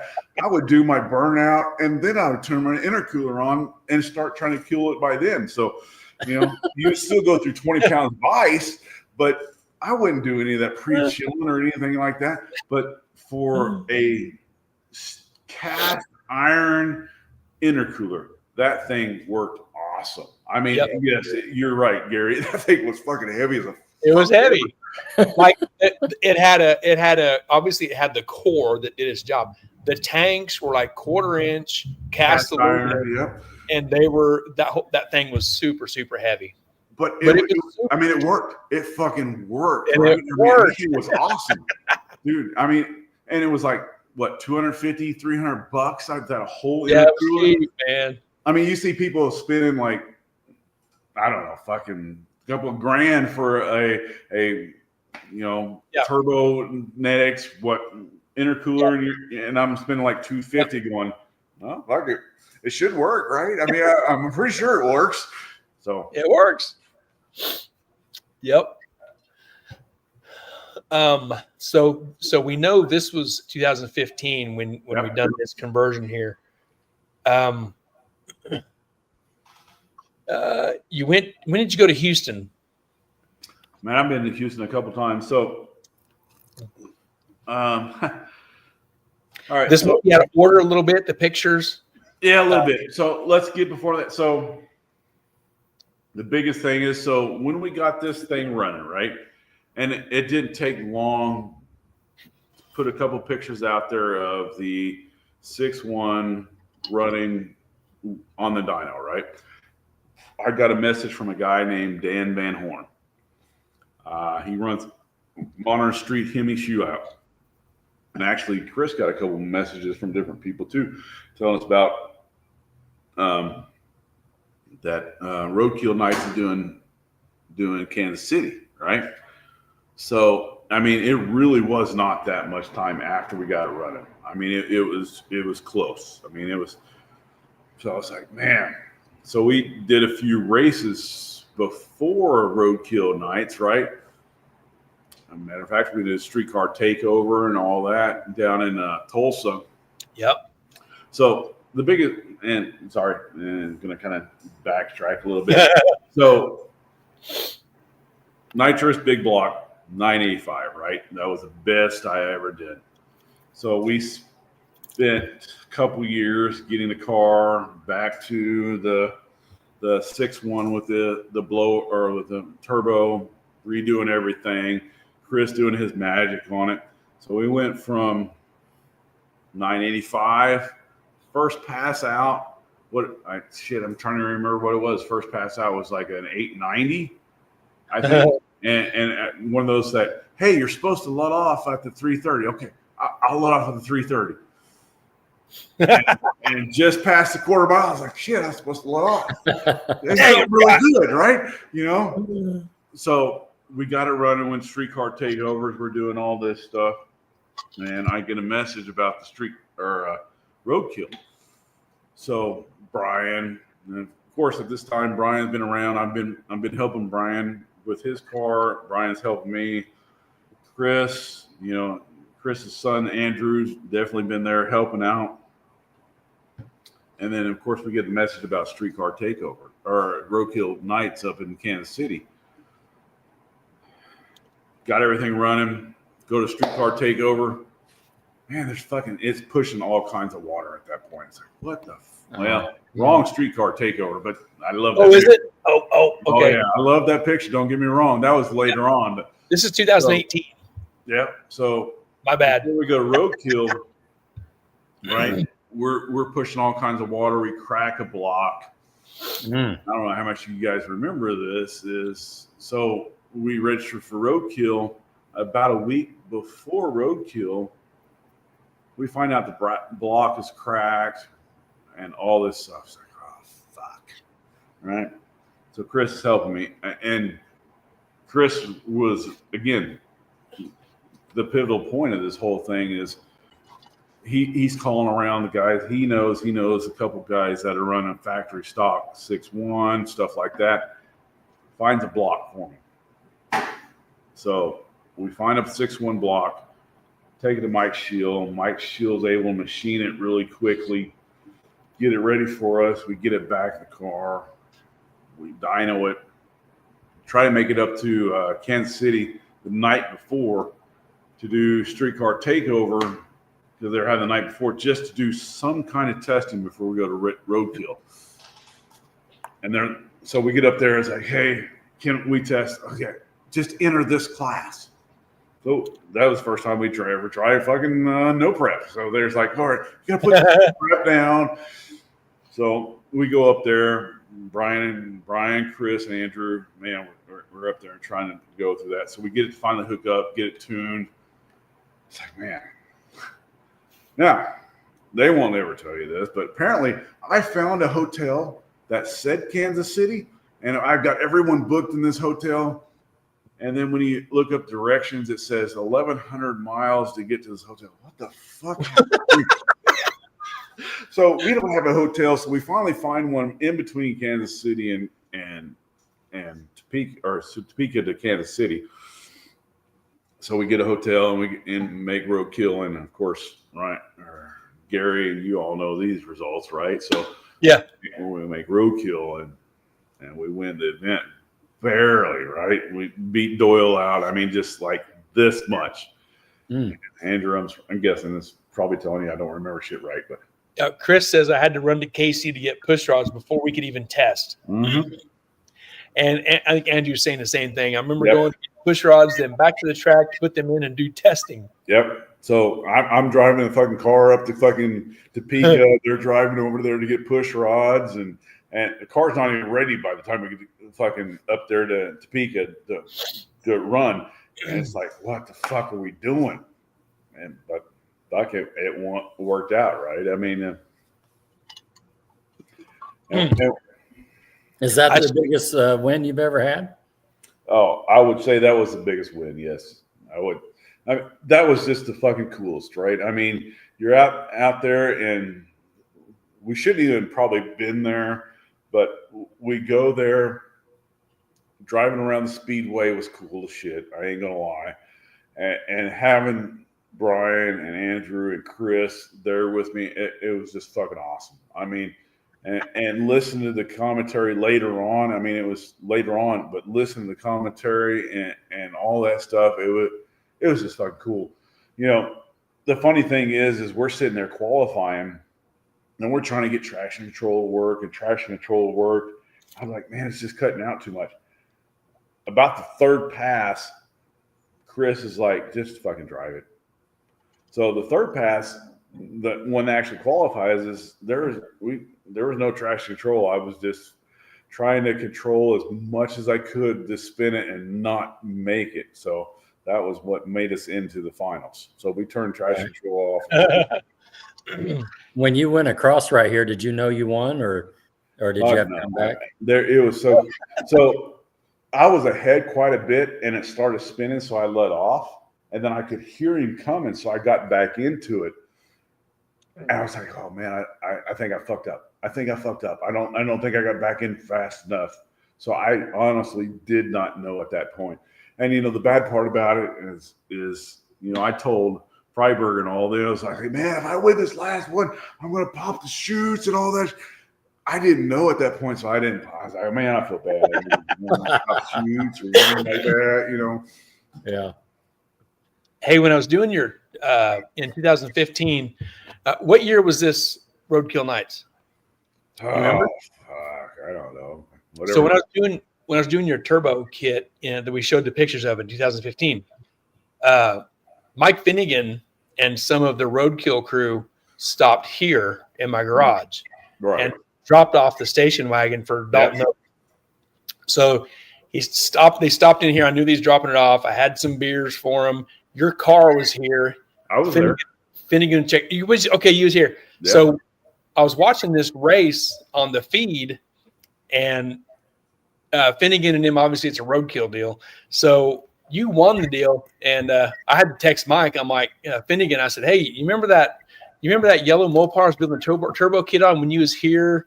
It just won your race. It's like, that's the car. It just won. So and cool. I remember that because they were doing the live feed. He says, "Oh, hey, I remember that car," and he brought that shit up. You know, he's like, "Oh, this is the guy who's over at my Gary friend's house." And yep. Oh yeah, I remember that. Yeah, that was so cool. I don't remember what I was working on, but I was watching the feed. I don't remember who had the feed of your race, but I was watching it, and man, I remember just watching you win and cheering. And Tiffany she had come down the steps, and I was hooting and hollering, and I was like, Troy just won this deal, and blah, it's a big deal, and that was really cool, man. It was such a great weekend to watch you race. That was a great, and if you remember that was the same weekend that of course we went to Kansas City, did that, but Statler actually won that weekend, that same weekend. You remember, because Madison put that big post on, hey, we got a friend or our local racers that Statler won this and Troy won that. So that was kind of cool. That's awesome. I remember that. Yeah. And Chris, yes, that's cool. There you guys are, Andrew, Brian, Chris, and you. Holding the big fat check. Yeah. Oh, that was a good time. And of course, I'm stupid. I don't remember, I'm drinking a beer and they gave me that big fucking bottle of champagne. So I'm fucking spraying it over everybody. I'm drinking it. I was like, oh, maybe this is the spray. Oh, fuck it. So yeah. I don't think Flanagan was expecting that. Maybe. I don't know. Here's a time slip you posted. This was from April 23rd, 2016, 8:39, 164. So that was and I don't know if Stewie's on. So this is when we went down to Tulsa and did Streetcar Takeover. This is when the first Streetcar Takeover went down there. And so Andrew was with me, Brian and Shannon came down, Chris was with me. And so we ran this event, and again, same thing is we just got this car running, and this is actually probably, I believe, before Streetcar Takeover, or before Roadkill, and this might have been where we kind of figured out we fucked up the block. But we was down there and ended up getting all the way to the finals and lost in the finals. And I watched that guy at the very end just go around me and going, son of a bitch. Oh, so you was the 844? Yeah. Okay. But this was, and the reason I say this is I give Stewie shit because I know Stewie, when we raced, he spun. And I was like, no, motherfucker, so you was trying to make me look bad. I was like, yeah, that's what you get. That's what you get. Oh, yeah. Do you remember when this was? I do. I can't tell you the year, but I remember you were racing. I was broke, and me and Paul, actually, Ryan or Brian was racing at the same time, right? Yep. So we had the mullets, and that was where the mullets came from. Is from when Brian went and bought the Camaro. Yeah. This was Rodney. I just showed you the qualifying sheet for this. Yeah. This was Throwdown in T-Town in the fall of 2016. Yeah, I was at this deal. Yeah, and I see, Troy's got Brian's Malibu shirt on. Yeah, and I had a live feed. I had my phone in my car doing live feed, and these two clowns pop up in the front of my car with these mullet deals on. That's awesome. It was hilarious, and I had to get a screenshot, and I sent that around, and that was great. Paul and Troy, that was so cool. Well, and there was a video this week too. I think Paul was showing where he was racing Gavin. Yes, I saw that. So it was cool to kind of reminisce that as well. But how funny. Yeah, that's always been a funny picture to see. Yeah, and I know I'm assuming you got the one, the next one coming up with VYs in it as well. That same. Yeah, it's there too. Troy, I know you made the comment in some of the pictures that you didn't have much of me and you, but I found one. I know there's a bunch more, but I think I ain't gonna lie, that video, and of course it's better because I win, but and me and you racing at Wichita and FN1 filming that one where I'm doing the wheelie and he's going past you. I love that one. I ain't gonna lie. It might not be because I'm winning, but I'm with you. I loved it. I loved it too. It was great. You're over there doing wheelies and selling T-shirts, and I think I lost a fuel pump belt or I spun or something. Yeah. The whole thing is that's what I love about the Wichita group, right? And not just Wichita, and adding the Titans group to it too is good with Titan or with Devin and all those guys. I don't care if I win or lose. I am going to give you shit if I win. It doesn't happen very often, but I'm going to do that because that's what this whole thing's about, right? Is just go out, have fun, give each other shit, right? And this is what I loved about it. And the bad part about it is, like I told you, is, you know, it seemed like every time we were racing, they always put the street cars together in the first round. I'm like, what the fuck is this? You know, the race cars are over there playing by themselves, and the street cars are over here have to race each other and then play with them. Why is that happening? I know. Yep. Yeah, I still remember, you know, the car was down, and you went out for that cruise at one time, and I hopped in your car to go do the cruise. Yes.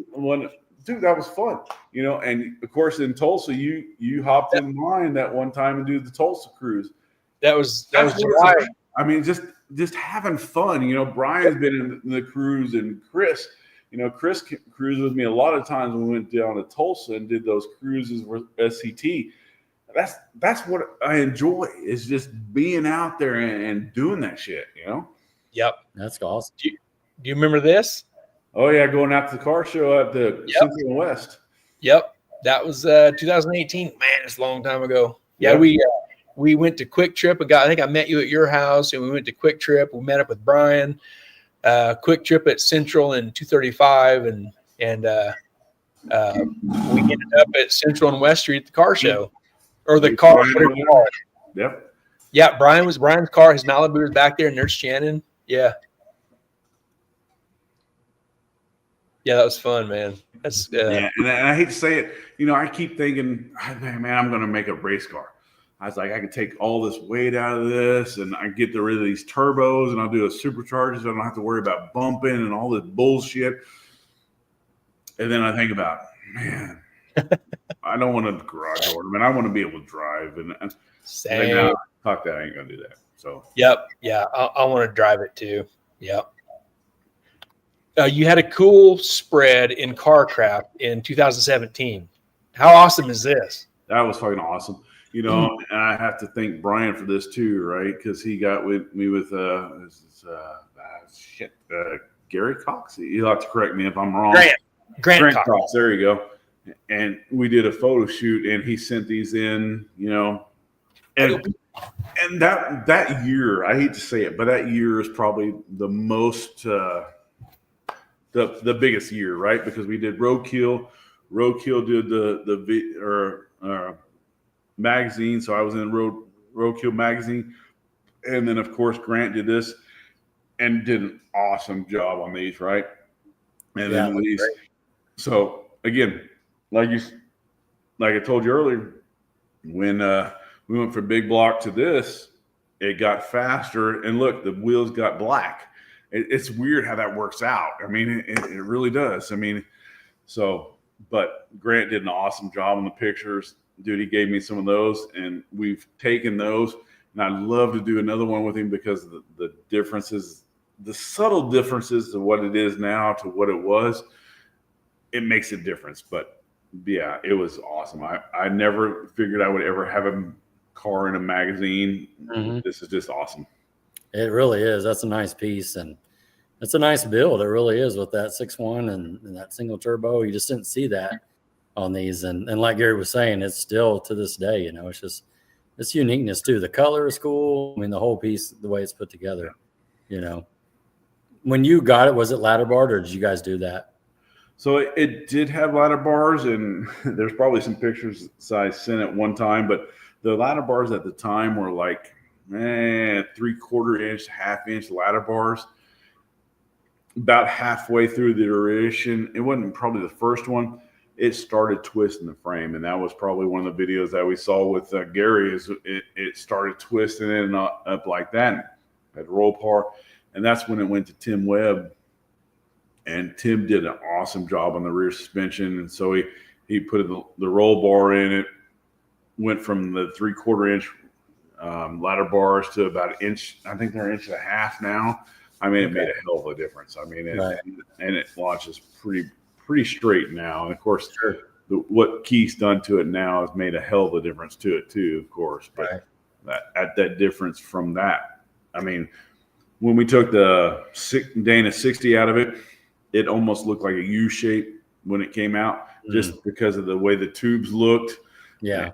To what we have now is sure awesome. That's what I was going to ask you, if it came with the Dana 60 or that you guys put the 9-inch in. Then it had the Dana 60 when we first got it, and it worked great for the power level it had. But as we kept increasing, that Dana 60 did not survive. I mean, it tried as much as it could, but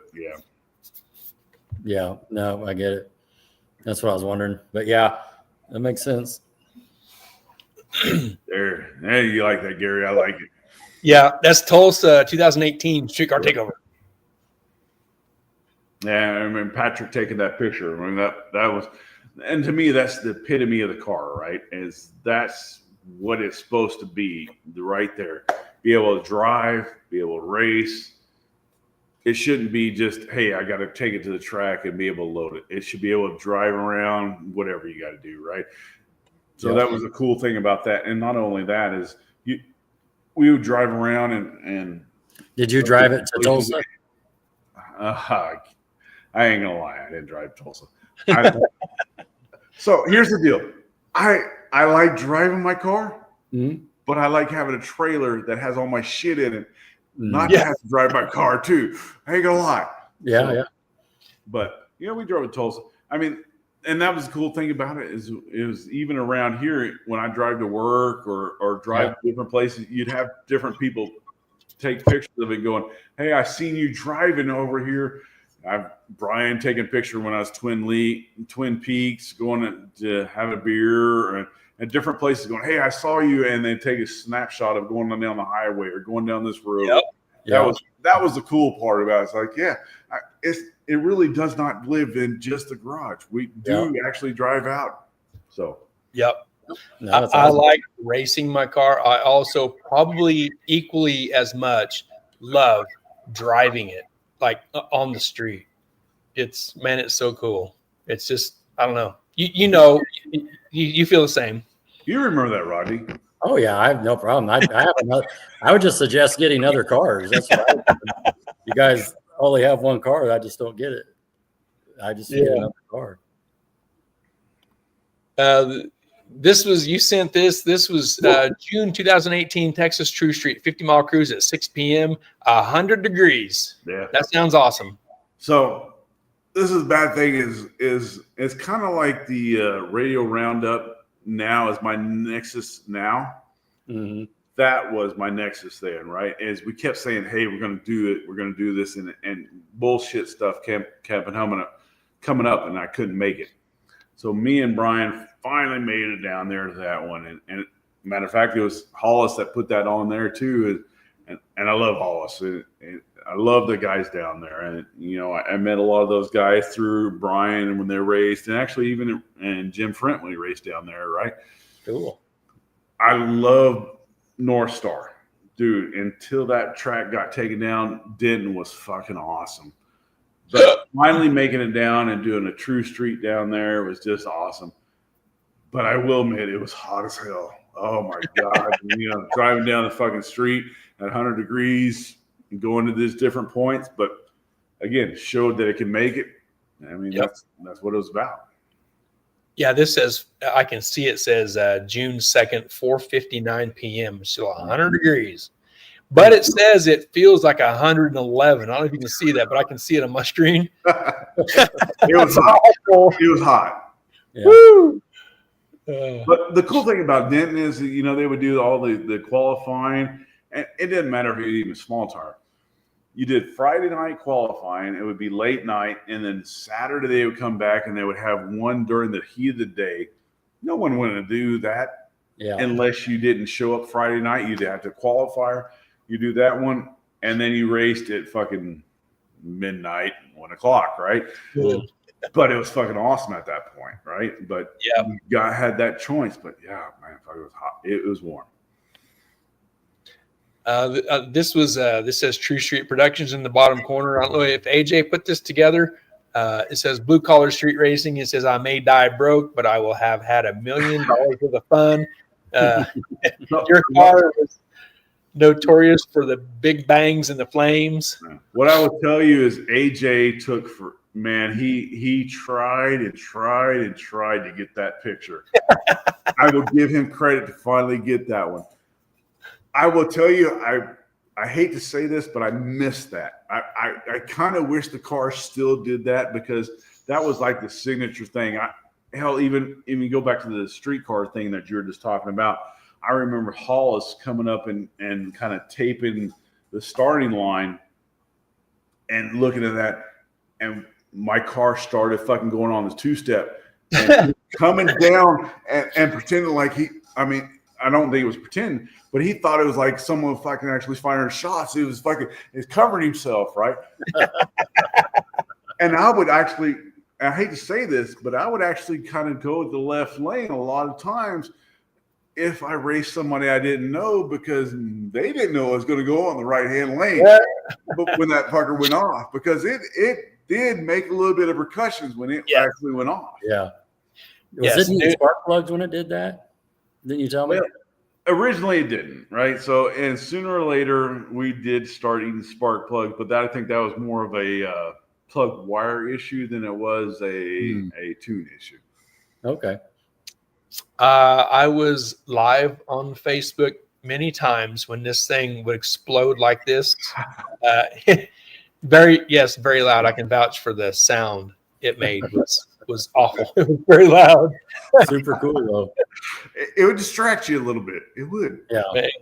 And so it still had a single on it this time, Troy? Yeah, it was a single 83 at the time. Yeah. What was your fastest on that one? Oh, I think it was a 510-ish. Okay. Low fives. Yeah. Russell Foreman says that car is pretty impressive. I like that body style of car. Yep. Well, thank you, sir. Yep. Chris Lovett says plug gap. So what I would tell you is, so we were able to do that, right? And for quite a while. And Tulsa, when that cruise that you showed earlier, Putnam, yep, we had the issues right there when we were racing the GTRs and we kept cracking porcelain. Yeah. And the bad part about it is actually we ended up fixing it, but it took a while to figure out what the fuck was going on. And we fixed them with fire core wires, but the wires weren't going down far enough. So even at 16 thousandths gap on the spark plugs, with having 16 coils, with having enough spark plug to do that, it actually, what it was doing, it was shooting spark through the porcelain. And not cracking it. It was actually shooting porcelain or a spark through the porcelain. So wow. If you remember, Gary, you were with us when we were in Tulsa trying to figure out what the fuck was going on, right? We went through, I don't remember how many hundreds of dollars of the spark plug, but talking to Rick with Fire Core, finding out exactly what was going on, it was literally sending enough fire energy. It was splitting the forking porcelain through the spark plug. And so when later on, what you saw is when we would try to stage and it would start sputtering on the staging line and not allow us to launch, it was cracking the porcelain. Man. So getting with Rick with Fire Core and actually getting the right plugs on there, or the right plugs on, or spark plug cables on there, actually helped us. Very good. The next section of pictures I got gets into one of the new engines, I guess, however you want to describe it. Showbush guy. What? Showbush guy. All right. So this is actually Mark Benson when we sent the engine to him and re-going through everything. And this is actually right before we got it back for this year. So, of course, we know we all had issues, and some people know, some people don't know. I'm not going to go into fully what the deal is, but we know there was a gap, right? We were going to get an engine, and it was going to go to a dart block. Dart had some issues with their water blocks, water jacketed blocks. And then we went to the billet water jacketed block, which is kind of new, and went through some of the pains of that. Again, we won't go through exactly what it is, but I will say the last people that went through it, Mark Benston Racing Engines, and went through everything, found everything that was wrong with it, put everything back together, and gave me what I had for this year. I can't speak enough about them, right?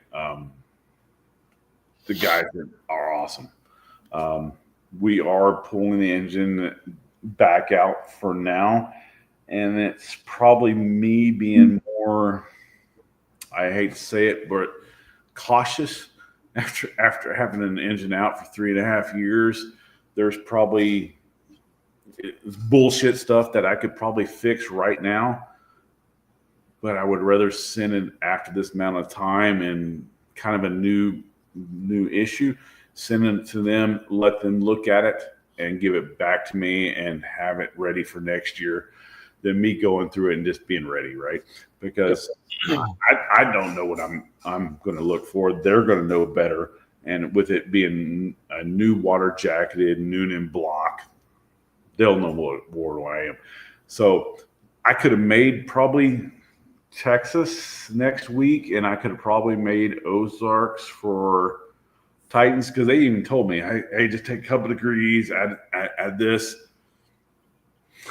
I'm at a point that I'm not going to willing to chance it after this many years.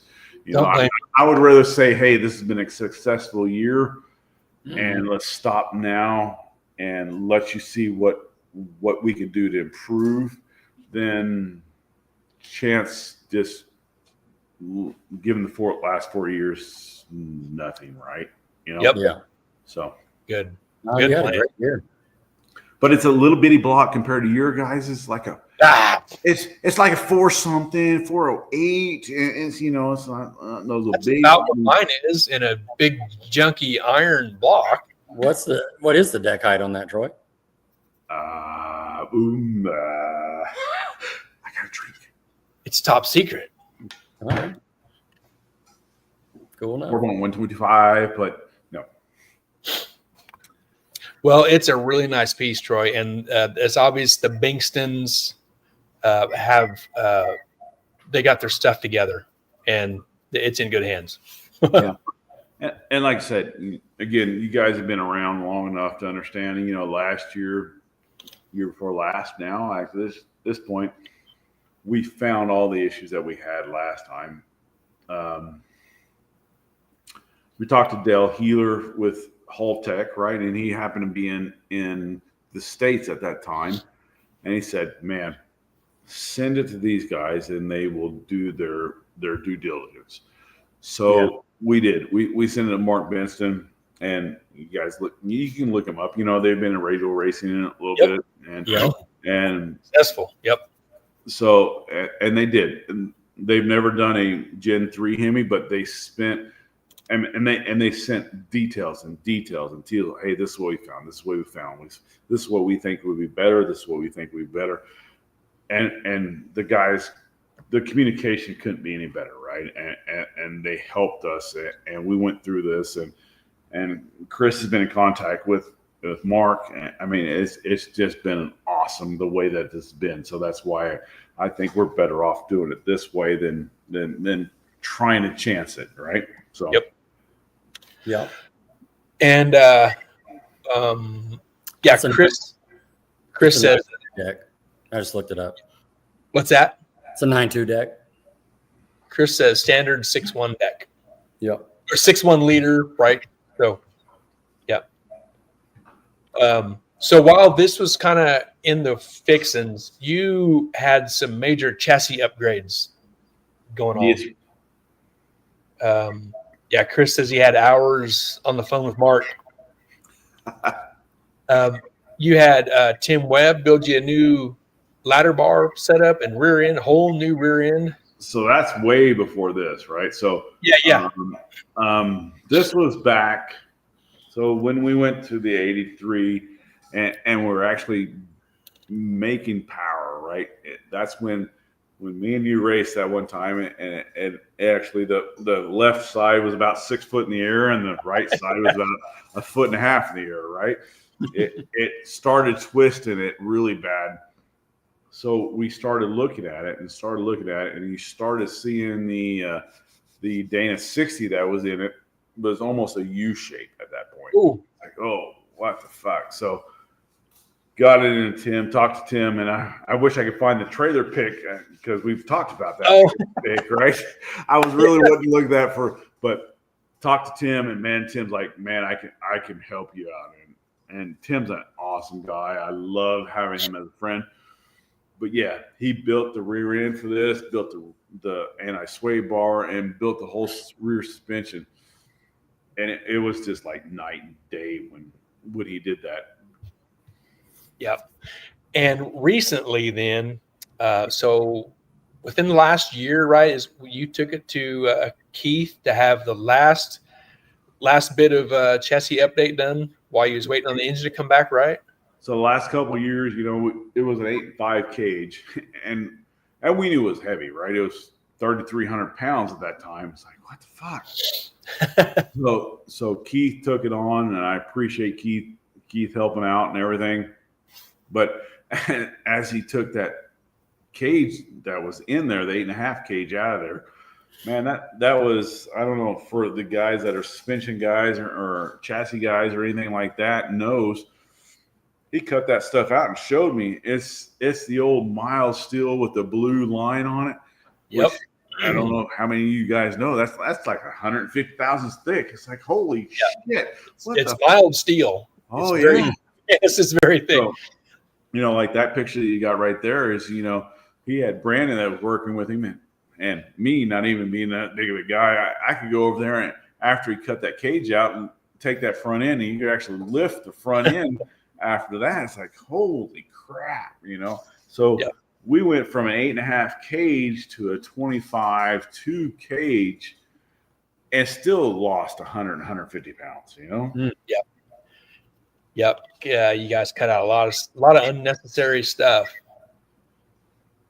He did an awesome job. And, there you go. That's how thick that cage was, right? Yeah, there's that mild steel cage thickness.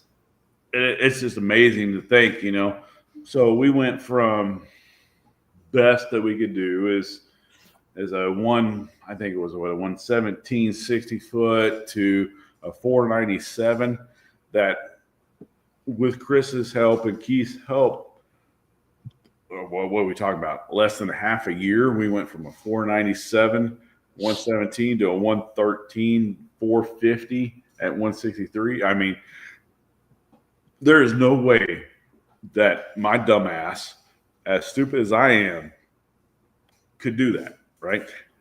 If I didn't have Keith and I didn't have Chris to be able to do this stuff, especially Chris be able to be on the keyboard and all that, I'd still be a 12.5 second car that couldn't hook up on the street. Yeah, exactly. No, it's good. Good opportunity. Surround yourself with good people. Yep. Keith did a bunch of awesome work.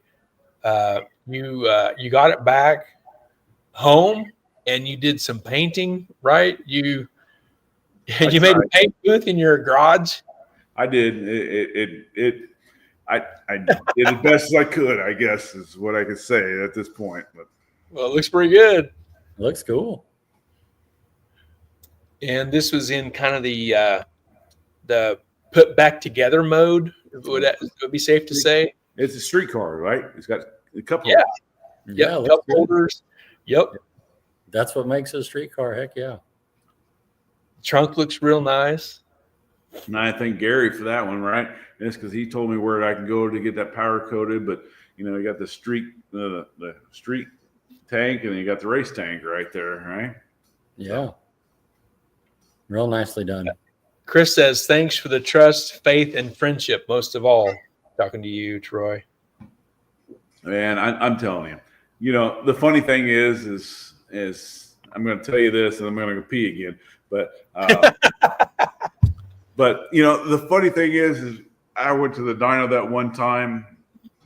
Again, on the truck, and we're all sitting there going, "Hey, your truck's fast," and he's like, and he helped me, right? And then we came back, and I did all this stupid shit with putting the regulator on the tank, and every time I come back, he's just like shaking his head, he's going, "You're dumb. You're fucking dumb."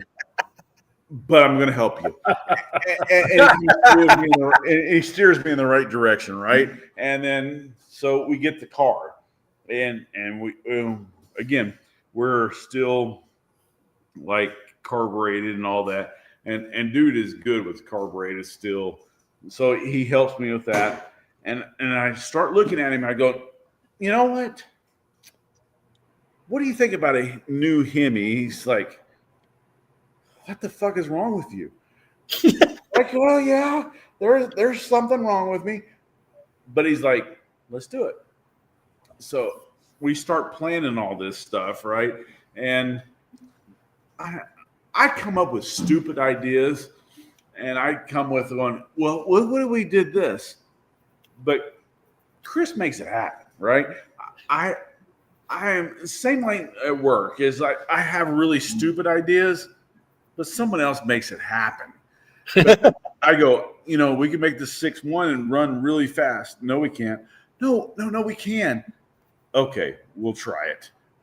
And Chris goes, okay, this is how we're going to make the crank trigger work, and this is how we're going to make the cam work, and all that. And I'm like, okay, that sounds freaking cool, but I don't know how it works, but he does.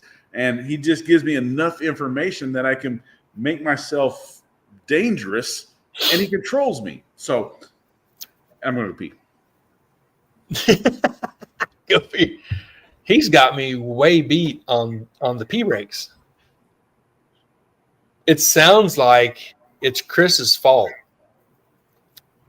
Troy provides the challenges, and Chris follows through and succeeds and pulls it off. So then Troy has a new challenge that pops up and throws it at Chris. Yep. Good stuff. Yeah, we got some we're gonna look at some bananas next when he gets back here. Banana. The banana suit. Oh, there's another comment here. Chris says that's what they tell me. Yep. Chris is the problem solver, and the customers bring the problem. Yep.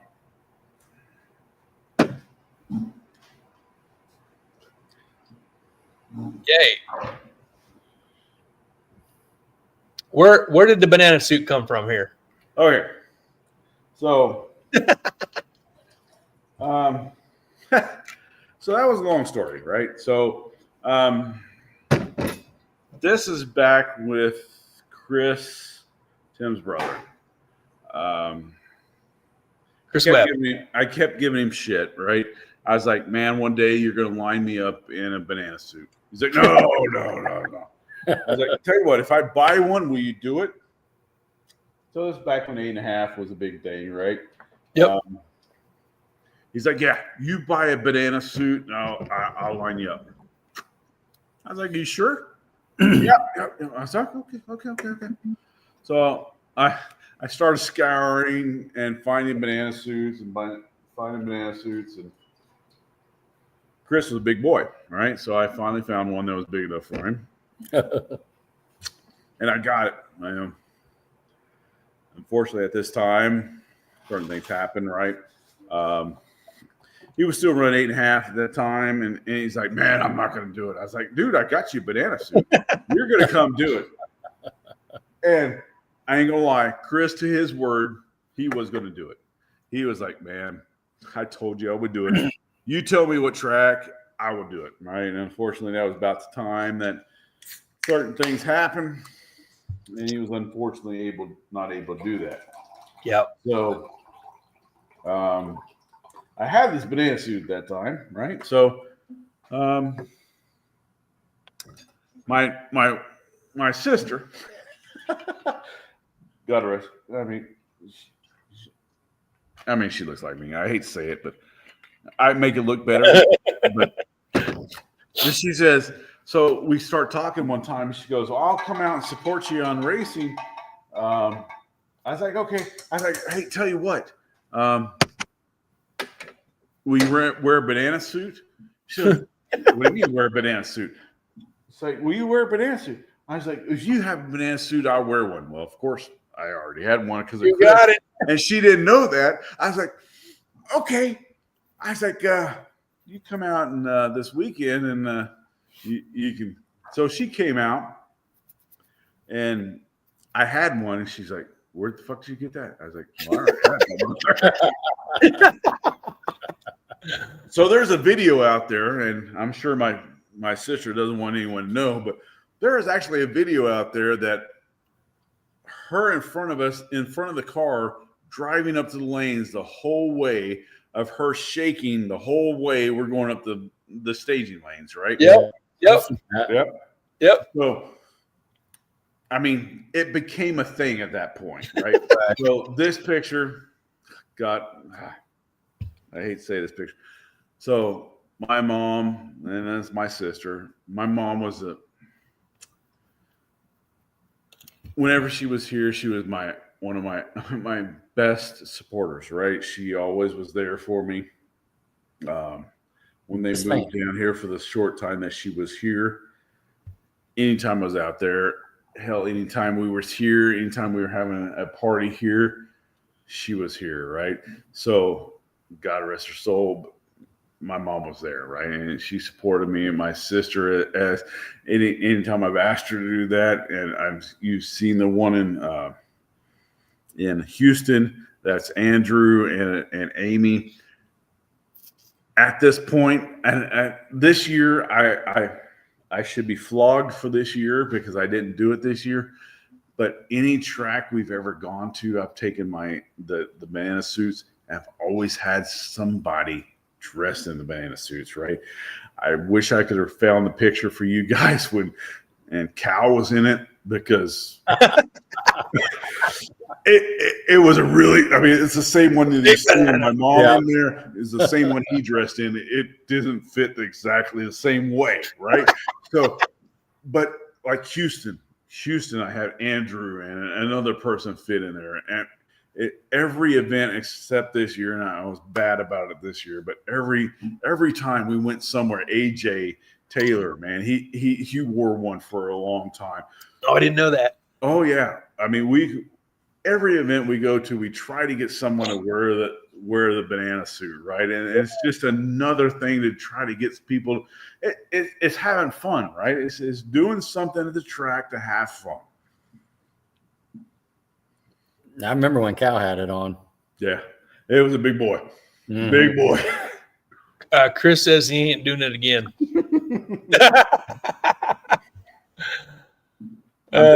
Andrew's a trooper. Oh, he's talking about Andrew.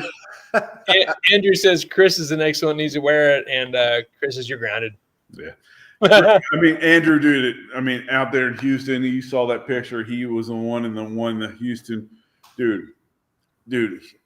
Every time we go somewhere, Andrew's the man. I mean, he helps us out. He's him and Chris. I can't thank them enough for everything that they guys do for me. They're always there, right? Chris tuning, Chris helping me out. Andrew's there. You know, they helped at Roadkill. He helped at Houston. They travel with us when it's Detroit, right? Hell, I took Andrew when we went and did Woodward Cruise, all that stuff. That was a fucking ball, doing Woodward Cruise and all that stuff. It was fun, you know. That's the biggest thing about it. All it is having fun. Yep. As soon as it becomes too much of a pain and too much about the money, it's no longer you shouldn't do it, right? This is all about the fun. That's right. Yeah, these people that think they have to win, you know, I ain't gonna go if I don't win. You know, that's the wrong, you know, think of all the memories they're missing out on. Yeah. They're racing with the wrong people. And maybe I've been slow enough, long enough to understand that it's not that. Maybe I've never been the fast guy, so I don't understand that part about it.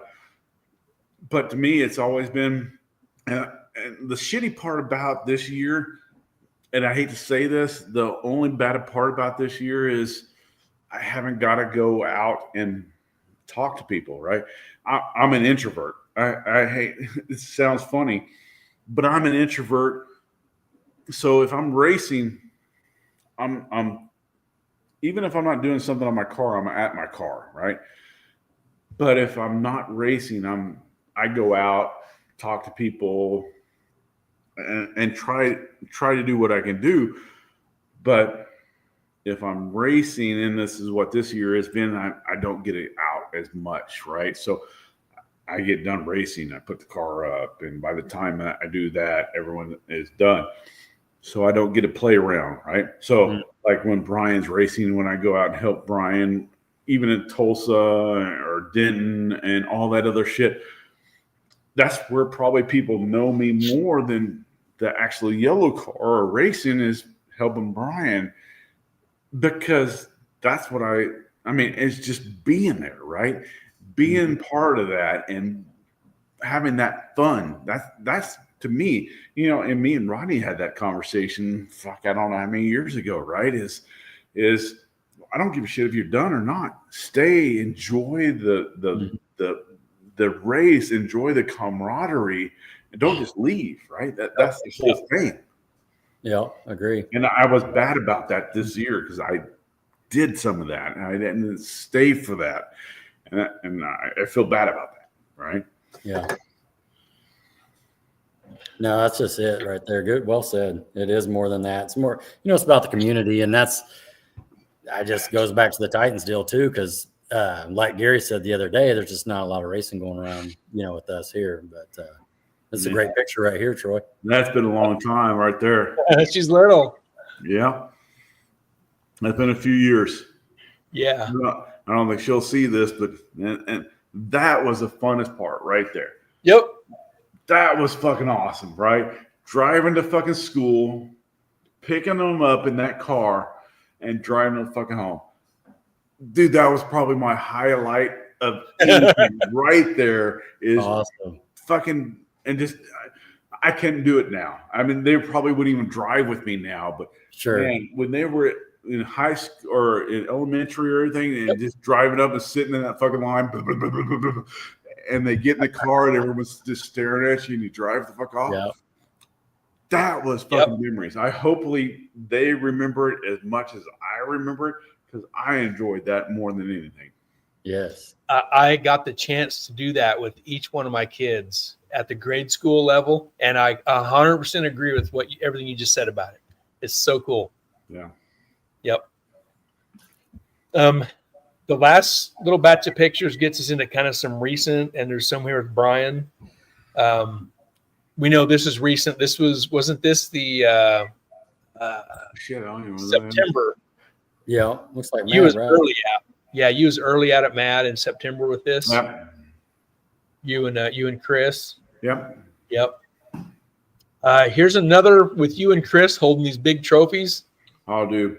So, is this a Wichita Street Fights deal? It was. So a lot of people don't know a little bit of backstory to this. And I'm not a big story. So this event, I love Chris, man. I'm telling you, the guy has been there for everything, right? So most people don't know this event right here. I buried my grandfather the day before this. Oh. And I was like, man, I shouldn't go. Good. My wife told me I should go, right? So we went and ended up runner-up to Chris. Again, I probably should listen to my tuner sometimes. I don't. He told me, hey, you should leave it at this, and I might have turned it up a few notches. I spun, but this picture is fucking awesome, right? Is Chris and me he won. I was runner up on this event. And of course, I'm pretty sure that Andrew taking the picture, but yeah, this weekend actually was probably the weekend that my grandfather passed away. I just had to get away. So taking the car there, doing this, kind of kept my mind off of it, and they kept me from thinking about it, right, the whole time. So yeah, no, that's good stuff. And again, that's the whole thing. It's the family part of it. It's the guys being together, right? That's the whole thing. It's I don't give a shit who wins. I don't give a shit. I really don't. I do. If I line up against you, I'm going to be the most competitive person. I'm going to try to beat you. Whether I beat you or not, I don't give a shit. But at the time, we're going to be the most competitive. At the end of it, you're either going to win and you're going to keep going. I'm going to keep drinking, or whatever happens, right? So either way, I'm going to have fun. You're going to have fun. Somebody's going to have fun, right? Yeah, that's it. Chris says best time with my bro. Yeah, Troy, I think you're winning just by being there. That's how I see it. Just by being at the event, being able to race. You know how hard it is just to get to the event. Yeah. Get stuff together, and that's at that point, you're already winning. Yeah, and that didn't happen very much because it seemed like about most of the time that Brian's car was down, I was up. When my car was down, he was up, right? Hardly ever we're both running, but dude, and I enjoyed. I hate to say it, but there was a lot of times that I helped Brian, and we went in a lot of places. We're in Tulsa, Denton, and all that. I enjoyed the shit out of that. I didn't give a shit if I was racing. I was there. I knew most of the people, Odie and Chris and Josh and all that. I knew most of them, and I enjoyed the camaraderie. That was the whole thing, right? I don't give a shit if it was my car, his car. We were enjoying it and having fun, right? Yep. There's the mullet again. Nothing but a good time. Yeah. That's the picture I was can't even see those are Miller Lights, man. Come on, it's highlight. Come on. Yeah, I got the big boys. Yep.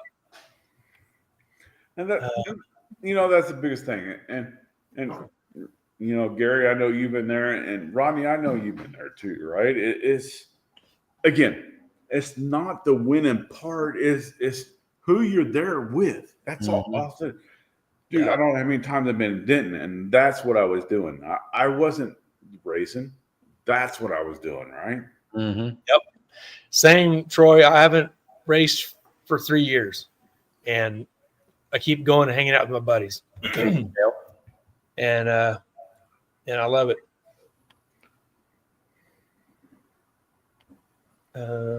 This little handful of pictures of you and Brian. You've done a lot with Brian. You helped Brian a ton. This last little chunk, I got 6 pictures left, and it takes us to Arc City. And then the last couple is Titans at Tulsa. But you remember we had this little bet from a year, or was it a year ago or so? The first one to the 450s, and we bet a bottle of tequila or a bottle of Crown. And it worked out this year that you made it to the 450s, and you did it at Arc City, and that was the bottle of tequila that you ordered up for the occasion. I actually bought it like a week ahead of time because I figured it was going to happen, and it's like it was a no-brainer that it was going to happen. Right. We know Harper's track, and if you can't blame the track. I mean, that's just no issue. The track is not an issue. And your car was performing well. I was like, yeah, he's going to do this next week. So I was a week ahead. I didn't have to wait for it to happen. I was ready. So there's the celebratory tequila for your 450, whatever 450 something you ran. Sure, you got a better picture of that, right? Of everyone taking the shot. Well, this is well, not everybody's enjoying that, but it was a good time nonetheless. Yeah, and you and Devin celebrating. When I was putting these pictures together this afternoon, our bet was the first to the 450s. And I realized on your time slip, you took it to the T, man. You went 450 on the money. You nailed it. Like that was, you killed it, dude. Hats off to you and a amazingly performing car you have. And it's got a lot left in it. We all know that. No, I will tell you that, dude, I would still be at a 9 if I didn't have Chris. I mean, there is no way that I could come out with a brand new combination going from the best I could do, even with Chris, with a 490, and within 3 runs doing a 450, right? There is no fucking way that without him I could do that. I would be lucky to be a 12 without him, right? If the guy, I don't know how to put it this way, but I will tell you that if he's not there, I'm not here, right? So next year, I am going to hopefully we'll try to play with limited, maybe, right? So we'll see what happens with a 26-inch tire. Sure. And again, it all comes with Chris, right? I mean, Chris has never asked me for this and this. He's always been there. The guy is a rock, right? I love him to death. You know, he's gone through a lot of stuff, but he hasn't changed, right? He's still the guy. And I would not trust anybody else but him. And if I had to, I probably would stop doing what I got to do if I didn't trust him, right? So that 450, I'm pretty sure we'll better that before. Sure, I think so too. Right? Oh, yeah. I think everybody knows that. But again, the bad thing about, and I hate to say this, it sounds stupid, is this last year is I apologize for a lot of people because I didn't get out and do a lot of shit that I should have done instead of sitting there in the trailer. So next year I will do better at that. I think we should do a lot of more drag and drives at Arc City. It probably won't happen, but I would love that. I would love the Unlimited to have to sit in the very back of the lanes and drive all the way there. But I'm just trying.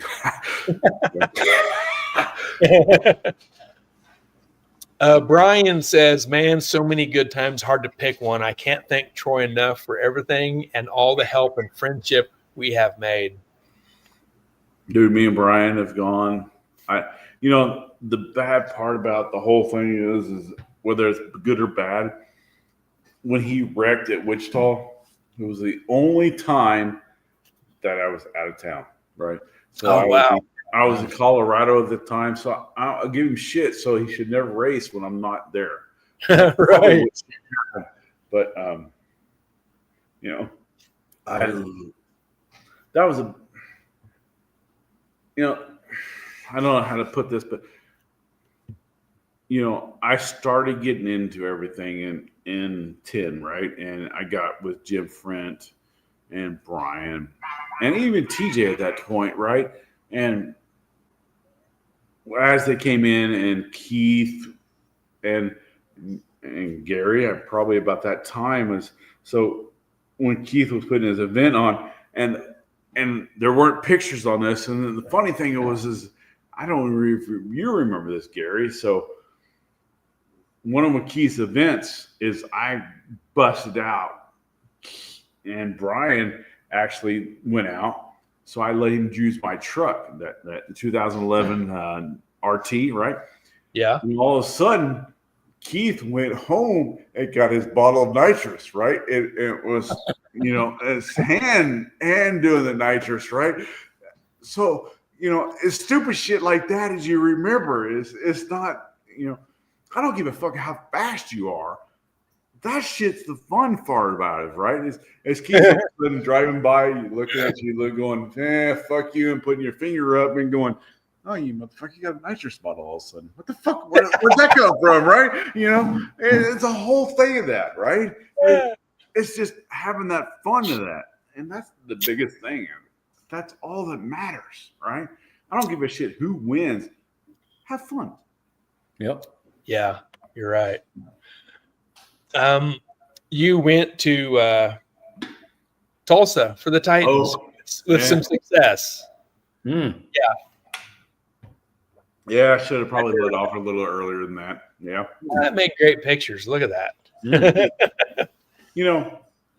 I've had a lot of runs down the track where you kind of like went, and this is fun.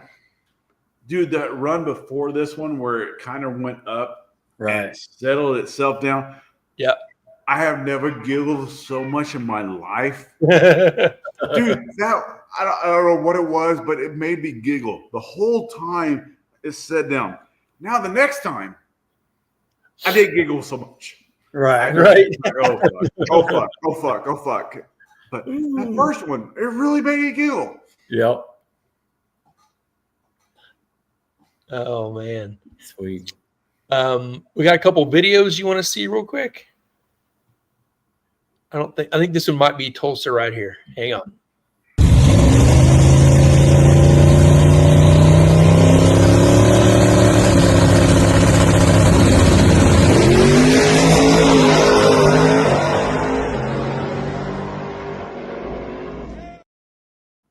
Dude, yeah, that is the one.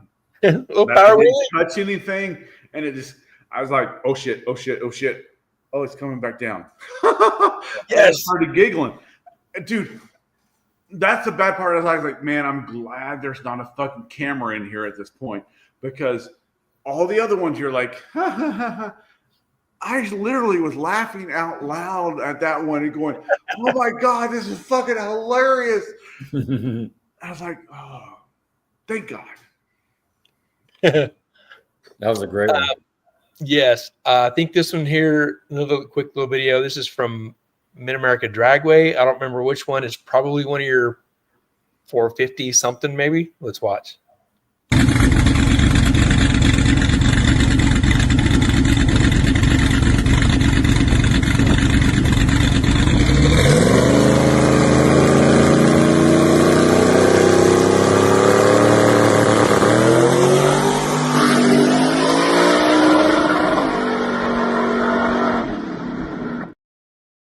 No, it was not.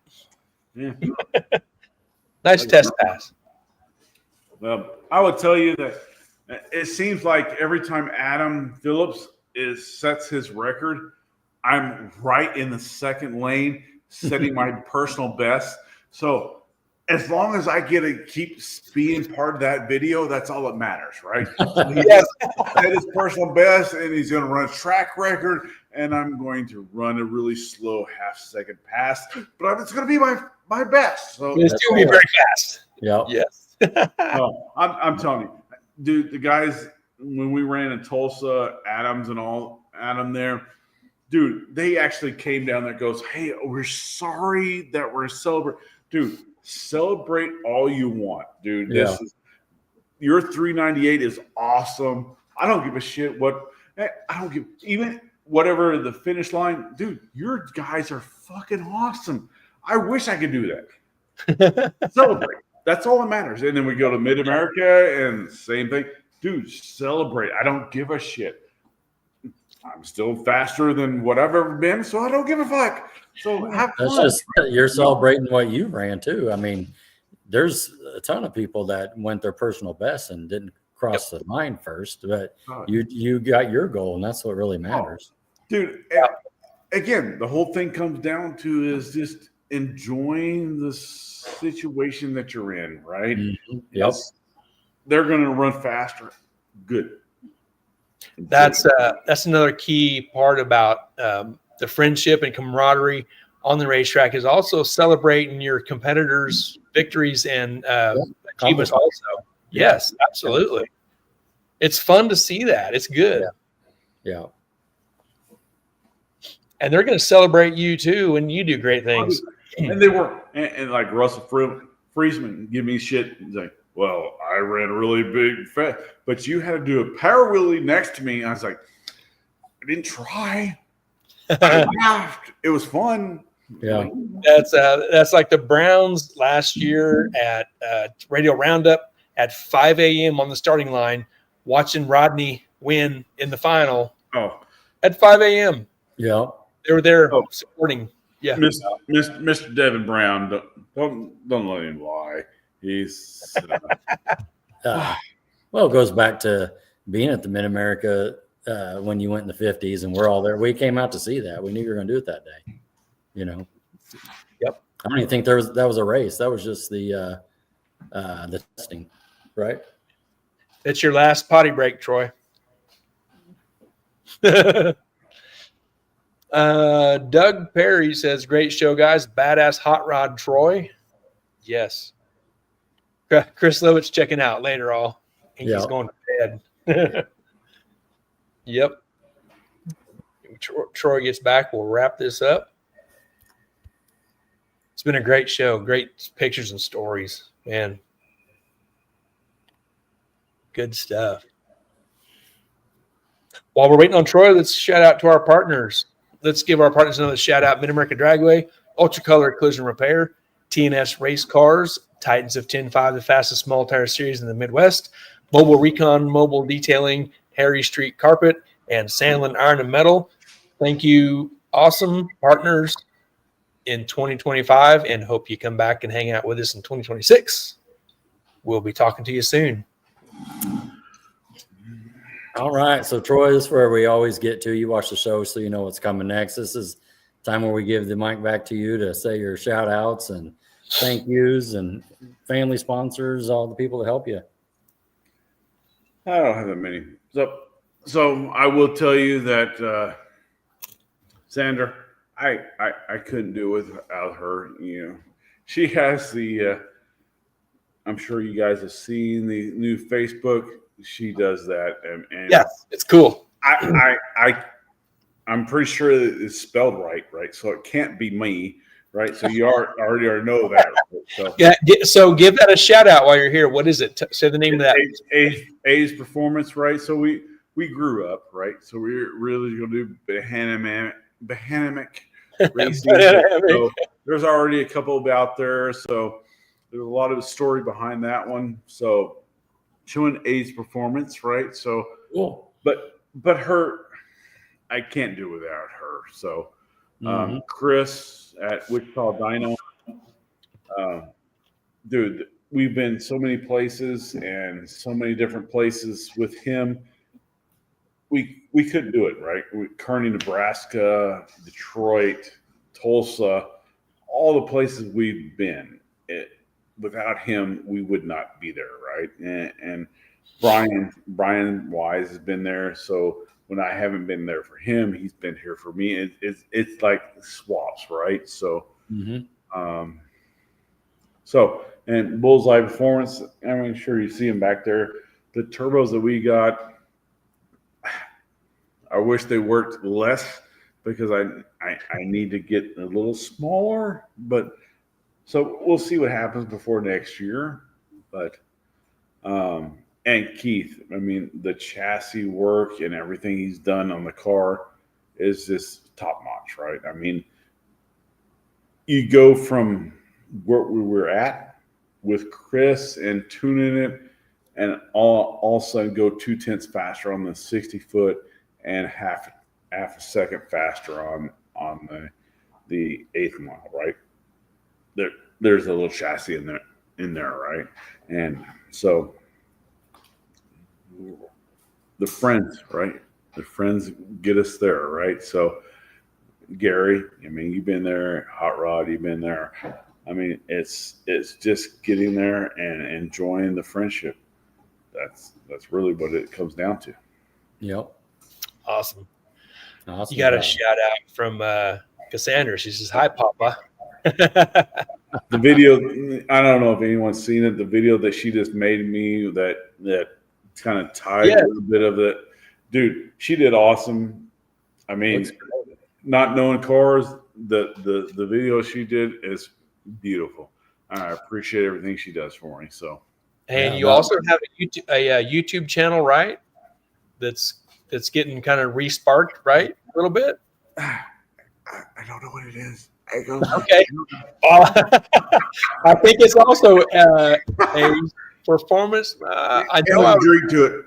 I was on it earlier, so if you find AVES Performance Facebook page, you can find the YouTube channel. There you go. You like Crown, right, Gary? Yes, sir. Yes, sir. You got a shot? You got something sitting next to you, don't you? All I got. Gary, Rodney, you got some water? Right here. There you go. Ready? Gentlemen, ready? I'm empty. I'm out. Dude, I appreciate you guys. I mean, this small tire around here would not be what it is without you guys here. I appreciate everything you guys do. Thank you for coming. Thank you for having me here. I'm stupid. I'm old. You know, I appreciate everything that you guys do, right? You know, it happens, right? I love you guys coming to Mid-America. It brings the spectators there. I love having everything there. Next year, Rodney, I'm pretty sure I'm going to kick your ass. I'm pretty sure, Gary, you're not going to be running. But by the end of the year, I'm going to kick your ass too. Either way, let's have fun. Hey, if you kick my ass, I cannot wait. I love it. I don't care who kicks my ass. That means I'm on the damn track. Dude, there you go. We had fun. That's did. All that matters, right? We had fun. Sir. Man, Troy, you're great. Man, when I met you on the flight line and then just racing, I remember when I had the hatch and I was taking some time off. You're like, "Where's your car?" You remember that, like 2005, and I just I know we raced together. We've raced each other before, and just hanging out the track. These are just great memories, man. I hope you race limited with this. It's so much fun. I'll do. And, it's just all matters. We have fun. That is the complete difference. That is all that matters. Whether we limited later on, we do whatever we got to do. We have fun. That's it. Hey, speaking of limited, what are the chances that you're going to be on a 26-inch tire racing Titans limited with it? 95%. Very good. That's a lock in. That's 100%. I know. I can read that. Hey, you're going to love it, dude. The tire will not be any limiting factor, so don't worry about that. Oh, as long as I can hook up that later on, it's actually going to boost me because I've never hit the RPMs where I need to be. There you go. Yeah, that tire will be just fine. Yes, that's awesome, dude. I can't wait. So with that, do you plan on hitting the Titans schedule, all the races? Plan on. Man, awesome, dude. It's gonna be great. It's gonna be so fun with you, man. You and Rodney, man. And you too, Gary. Well, when this red turd shows back up, then we can talk a little more serious. All right. Man, I'm stuck right now. Okay. Dang it, Troy. Man, love you, brother. I love racing with you. I think you and I have a streetcar vibe between us that's just different than everybody else. And I know we like to talk shit, and I love that about you. And you talk it back, and we settle it on the track. I don't know what our score is, and I don't really care. I love being at the track with you. I'm pretty sure you're beating me by now. I don't know, man. I don't know. It's been so long I lost track. Oh, there he is. Nice. Is that Hans or Franz? that's Hans. Big dog. Beautiful dogs. Man. Brandon, I love you guys, right? I mean, I really want next year to be a fun. I don't give a shit who wins. Yep. All we gotta do is have fun. That's all that matters, right? So whether you, Gary, I'm pretty sure Gary will have a car. Rodney, I'm pretty sure I'm gonna beat Rodney. I gotta tell you, I'm gonna beat Rodney. But anyways. But like I said, all that matters is we have fun. Dude, That's it. no one leaves before it's over. Yep. That's all that matters. If you're not having fun, you're racing with the wrong people. Stand by that till the end of the time. And I have fun. So, Yep. Great job, I love you, Troy. brothers. Love you, buddy. You did a great job tonight, bud. I know this is harder than people think. You did a really good job. Introverts can only drink so much. hey, and we're 101 shows in, and you set the record for pee breaks. I gotta do it. So, all right, before you leave, right? Yes, sir. So let me give a little shout out to it doesn't happen very often, right? So you guys talked about roadkill. Yeah. So Dan Van Horn with Water Street Hemi Shootout contacted me right after that happened, and I hate to do this to you because it is going back, right? So that's where we went to Detroit. So we actually raced in Detroit in Milan. Dude, that track is awesome. Cool. Yeah, I talked to Brian. He might have shit in the other. I'm sorry. But he actually went to the bathroom in the little place that had a lot of. Oh, sorry. But anyways, that was a really cool place. Milan is cool. Woodward. If no one has ever done Woodward, Woodward is awesome. You have to do Woodward if you're a car guy before it's all over, right? So Dan Van Horn, Milan, gave me the place to go. Awesome place, right? We're going to do that before it's over. So, Gary, I love you. Rodney, love you. Thank you for giving me this. But if anyone ever goes to Woodward, cruise it. Awesome time, right? Do it. Legendary. Yes. sir. Nice. Well Thank said. you, guys. Yeah, thank you, man. Thanks for coming on and telling your story. Great stories. I mean, I know you every day, but I learned a couple new things about you. Same. So did I. Same. Yeah. Thanks, guys. I think I just learned something about Brian Wise too. Oh man, Troy, we love you, brother. Can't wait to go racing next year. Thanks, But we sir. got to get to the winter and put our shit back together. So Yeah. we'll be busy. Hey, nice job, buddy. Thank you. Good night, Troy. We'll catch you later. Man, that was great. Wow, that was awesome. And I'm being serious. Like, I really caught that car when you did, the turbo setup, when you put the 6.1 Yeah. single. I just thought that was the coolest thing ever because it was all the modern stuff in an old car.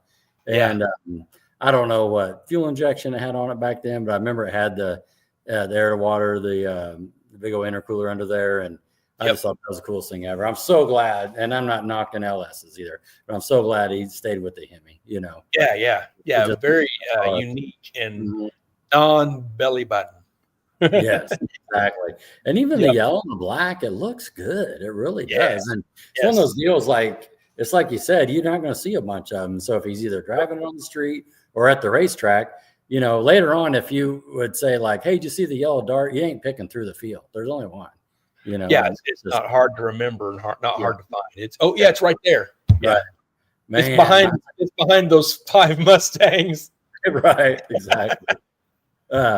That picture with him and his granddaughter at school, that was great. Yeah, That was really good. yep. Yeah, that was really good.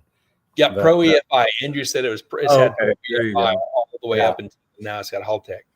Yeah. Yep. No, that's so cool. I'm glad he's, had a great year. I'm glad to see it out. And, I remember us, a few months back, maybe 4 or 5, talking about him coming on the show, and he kind of, let's wait a little bit. And this was perfect. He had such a great year, and going to the track, setting his personal best, getting in the 50s. And we know he would have went 40 if he would have just took it to Ozark the next weekend, and it'll be there. Yeah.